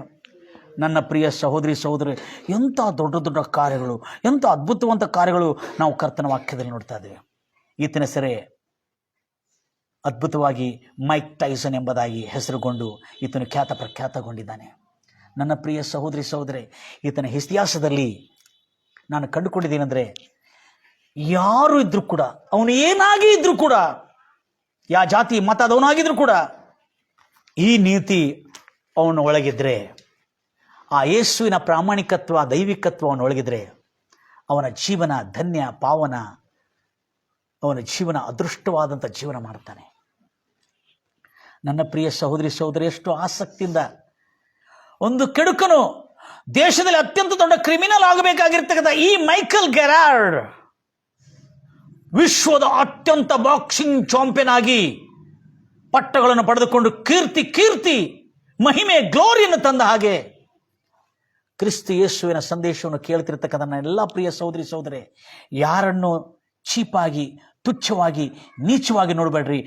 ಎಲ್ಲರಲ್ಲಿ ಕೂಡ ದೇವರು ಈ ಸ್ವಭಾವ, ಒಳ್ಳೆ ತಲಾಂತುಗಳು, ವರಗಳನ್ನು, ಒಳ್ಳೆ ಗುಣಗಳನ್ನು ಇಟ್ಟೆ ಅವರನ್ನು ರೂಪಿಸಿದ್ದಾನೆ. ಪ್ರಾರ್ಥಿಸೋಣ. ನಾವೆಲ್ಲ ಪ್ರಾರ್ಥನೆ ಮಾಡೋಣ. ನಮ್ಮನ್ನು ಅತ್ಯಧಿಕವಾಗಿ ಪ್ರೀತಿ ಮಾಡುವ ಪರಲೋಕದಲ್ಲಿರುವಂಥ ನಮ್ಮ ತಂದೆ, ನಿನಗೆ ಸ್ತೋತ್ರ ಉಂಟಾಗಲಿ ಕರ್ತನೆ. ರಾಜಾದಿರಾಜನೇ, ಒಡೆಯನೇ, ರಕ್ಷಕನೇ, ನಿನ್ನ ನೀತಿ, ನಿನ್ನ ಶಿಕ್ಷಣ, ನೀನು ಕಲಿಸಿಕೊಟ್ಟಿರ್ತಕ್ಕಂಥ ಯೆಶಾಯ ಜೀವನದ ಮೌಲ್ಯಗಳು, ಶತ್ರುವನ್ನು ಪ್ರೀತಿಸುವುದು, ಸಾತ್ವಿಕತ್ವವನ್ನು ಕಲಿಯೋದು. ಹೀಗೋ ಕಷ್ಟಪಡೋರು ಹೊರತರು ನನ್ನ ಬಳಿಗೆ ಬರ್ರಿ, ನಾನು ನಿಮಗೆ ವಿಶ್ರಾಂತಿ ಕೊಡ್ತೇನೆ. ನಿಮ್ಮ ಆತ್ಮಗಳಿಗೆ ನನ್ನಲ್ಲಿ ಕಲಿತುಕೊಳ್ಳ್ರಿ, ನಾನು ದೀನನಾಗಿದ್ದೇನೆ. ಯೇಸು ಹೇಳ್ತಾ ಇದ್ದಾರೆ, ನಾನು ದೀನನಾಗಿದ್ದೇನೆ, ನಾನು ಸಾತ್ವಿಕನಾಗಿದ್ದೇನೆ. ಹೌದು ರಾಜ, ನಮಗೆ ಸಾತ್ವಿಕತ್ವವು, ದೀನತ್ವವು, ನಮ್ರತೆಯನ್ನು ಕಲಿಸಿಕೊಟ್ಟು ಕರ್ತನೆ. ರಾಜ, ನೀನು ಮಾನವನನ್ನು ಮಾಡುವಾಗ ಅವನನ್ನು ಪ್ರೀತಿಯಲ್ಲಿ ನಡೆಯುವುದಕ್ಕಾಗಿಯೂ, ಪರಿಶುದ್ಧನಾಗಿಯೂ ಮತ್ತು ನಿರ್ದೋಷಿಯಾಗಿ ನಡೆದುಕೊಳ್ಳೋದಕ್ಕಾಗಿ ಲೋಕ ಉತ್ಪತ್ತಿಗೆ ಮುಂಚೆ ಕ್ರಿಸ್ತನಲ್ಲಿ ನೀನು ಆರಿಸಿಕೊಂಡಿದೆ ಕರ್ತನೆ. ನನ್ನನ್ನು ಕೇಳ್ತಿರ್ತಕ್ಕಂಥ ಎಲ್ಲ ನನ್ನ ಪ್ರಿಯ ಸಹೋದರಿ ಸಹೋದರು, ನಿಮ್ಮ ಮಕ್ಕಳು ಕೆಡುಕರು, ತುಂಟರು, ಪುಂಡರು ಆಗಿದ್ರು ಕೂಡ ಅವರು ಪುಂಡರು, ಕೆಡುಕರು ಎಂಬುದಾಗಿ ನಿಮ್ಮ ಬಾಯಿಂದ ಹೇಳಬೇಡ್ರಿ. ನೀವು ತೀರ್ಪು ಮಾಡ್ಲಿಕ್ಕೆ ಹೋಗಬೇಡ್ರಿ. ಯೇಸು ನಾಮದಲ್ಲಿ ಎಲ್ಲ ಜನರಿಗೆ ಅಷ್ಟು ಕೆಟ್ಟ ಹೆಸರನ್ನು ಪಡ್ಕೊಂಡು ದುಃಖದಿಂದ ಬಾಧಿತರಾಗಿ, ಅಯ್ಯೋ ನಾನು ಕೆಡುಕನಾಗಿ ಬಿಟ್ಟಿದ್ದೆ ಎಂಬುದಾಗಿ ಎಷ್ಟು ಜನ ಬಾಧಿತರಾಗ್ತಾರೆ. ನಾನು ಇವತ್ತು ಕರ್ತನಾದ ಯೇಸು ಕ್ರಿಸ್ತನ ಹೆಸರು ಹೇಳ್ತಾನೆ, ಈಗೋ ನೀನು ದೇವರ ಸ್ವರೂಪದಲ್ಲಿ, ದೇವರ ರೂಪದಲ್ಲಿ, ದೇವರ ಹೋಲಿಕೆಗೆ ಸರಿಯಾಗಿ ಮಾಡಲ್ಪಟ್ಟಿದೆ. ಈಗೋ ನಿನ್ನಲ್ಲಿ ದೇವರ ಸ್ವರೂಪ ಇದೆ, ದೇವರ ಒಳ್ಳೆ ಗುಣಗಳಿದೆ, ನಿನ್ನಲ್ಲಿ ಪವಿತ್ರತ್ವ ಇದೆ, ನಿನ್ನಲ್ಲಿ ನಂಬಿಗಸ್ತಿಕೆ ಇದೆ, ನಿನ್ನಲ್ಲಿ ಪ್ರೀತಿಯಲ್ಲಿ ನಡೆಯತಕ್ಕಂಥ ಎಲ್ಲ ಕಾರ್ಯಗಳು ದೇವರು ನಿರ್ಮಿಸಿ ಸ್ಥಾಪಿಸಿ ನಿನ್ನಲ್ಲಿ ಇಟ್ಟಿದ್ದಾನೆ. ಈಗೋ ಎದ್ದೇಳು, ಕರ್ತನ ಬೆಳಕು ನಿನ್ನ ಮೇಲೆ ಬಂದಿದೆ, ಪ್ರಕಾಶಿಸು. ಈಗೋ ಎದ್ದೇಳು, ಜ್ಞಾನೋದಯವು ನಿನಗಾಗಿದೆ, ಎದ್ದೇಳು, ಪ್ರಕಾಶಿಸು. ಈಗೋ ಜನರ ಮುಂದೆ ನಿನ್ನ ಬೆಳಕು ಪ್ರಕಾಶಿಸಲಿ. ನಿನ್ನ ಒಳ್ಳೆಯ ಕ್ರಿಯೆಗಳ ನಿಮಿತ್ತ ಪರಲೋಕದಲ್ಲಿರುವ ತಂದೆಯನ್ನು, ಪ್ರೈಸ್ ಲಾರ್ಡ್ ಜೀಸಸ್, ಪರಲೋಕದಲ್ಲಿರುವಂಥ ನಿಮ್ಮ ತಂದೆಯನ್ನು, ಥ್ಯಾಂಕ್ ಯು ಜೀಸಸ್, ಹಲ್ಲೆಲೂಯಾ, ಸ್ತೋತ್ರ ಕರ್ತನೆ, ಸ್ತೋತ್ರ ಕರ್ತನೆ.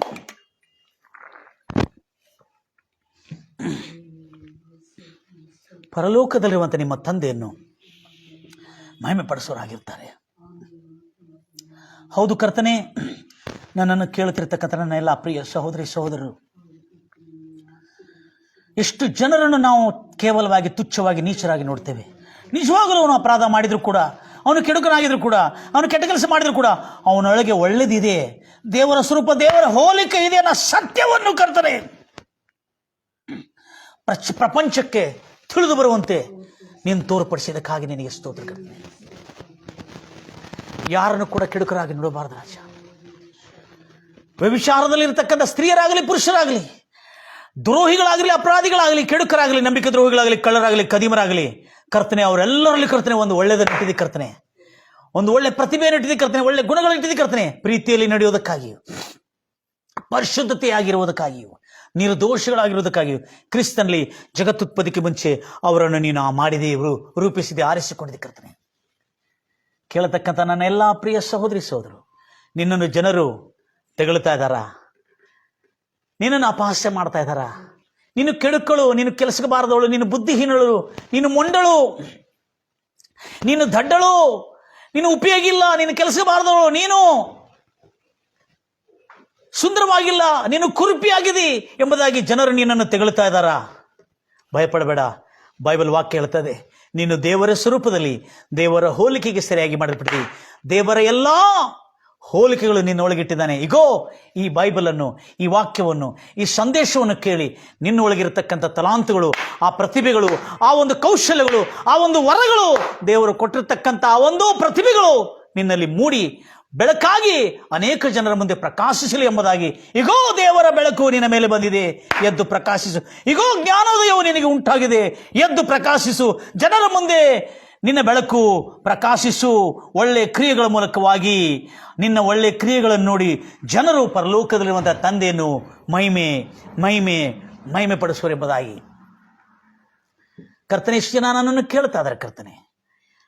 ಹೌದು ಕರ್ತನೆ, ನಿನ್ನ ವಾಕ್ಯದಲ್ಲಿರ್ತಕ್ಕಂಥ ಈ ಸತ್ಯವು ಅವರ ಜೀವನವನ್ನು ಪ್ರೋತ್ಸಾಹಿಸಿ ಸ್ಫೂರ್ತಿ ಕೊಟ್ಟು ಅವನು ಉನ್ನತ ಸ್ಥಿತಿಗೆ ತಂದು ಕರ್ತನೆ, ಯೇಸು ಕ್ರಿಸ್ತ ನಾಮದಲ್ಲಿ ಇವತ್ತು ಜನರು ನಿಮಗೆ ಪೇಪರ್ನಲ್ಲಿ ನಿಮಗೆ ಕೆಟ್ಟ ಹೆಸರು ಬಂದಿರ್ಬೋದು, ಮಾಧ್ಯಮದಲ್ಲಿ ನಿಮಗೆ ಕೆಟ್ಟ ಹೆಸರು ಬಂದಿರ್ಬೋದು, ಅಥವಾ ನಿಮ್ಮ ಹೆಸರು ಕೆಟ್ಟ ಲಿಸ್ಟ್ನಲ್ಲಿ ಪೊಲೀಸ್ ಠಾಣೆಯಲ್ಲಿ ಹಾಕಿರ್ಬೋದು. ಆದರೆ ಬೈಬಲ್ ಹೇಳ್ತಾ ಇದೆ, ನಿನ್ನಲ್ಲಿ ಆ ಒಳ್ಳೆಯದು ಇದೆ, ನಿನ್ನಲ್ಲಿ ಆ ಕ್ಷೇಮವಾದಿದೆ, ನಿನ್ನಲ್ಲಿ ಆ ಪ್ರತಿಭೆ ಇದೆ. ಪ್ರಪಂಚದಲ್ಲಿ ಒಂದು ದೊಡ್ಡ ಮಹತ್ವ ಕಾರ್ಯವನ್ನು ಸಾಧನೆ ಮಾಡತಕ್ಕಂಥ ಒಂದು ಸಾಮರ್ಥ್ಯವು ದೇವರು ಇಟ್ಟಿದ್ದಾನೆ ಅನ್ನತಕ್ಕಂಥ ಸತ್ಯವು ಇವತ್ತು ತಿಳ್ಕೊಂಡಿರೋದಾದರೆ ಈಗಲೇ ಎದ್ದೇಳು.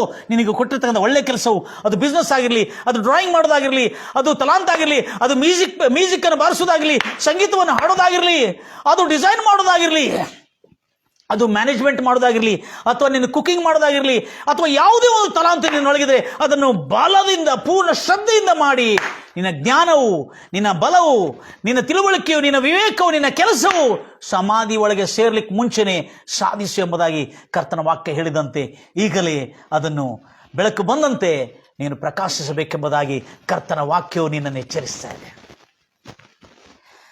ಹೌದು ಕರ್ತನೆ, ನಿನ್ನ ವಾಕ್ಯದಲ್ಲಿ ಹೇಳಿದಂತೆ ರಾಜ, ನಾವೆಲ್ಲರೂ ನಿಮಗೆ ಸಮರ್ಪಿಸಿದೆವು ಕರ್ತನೆ.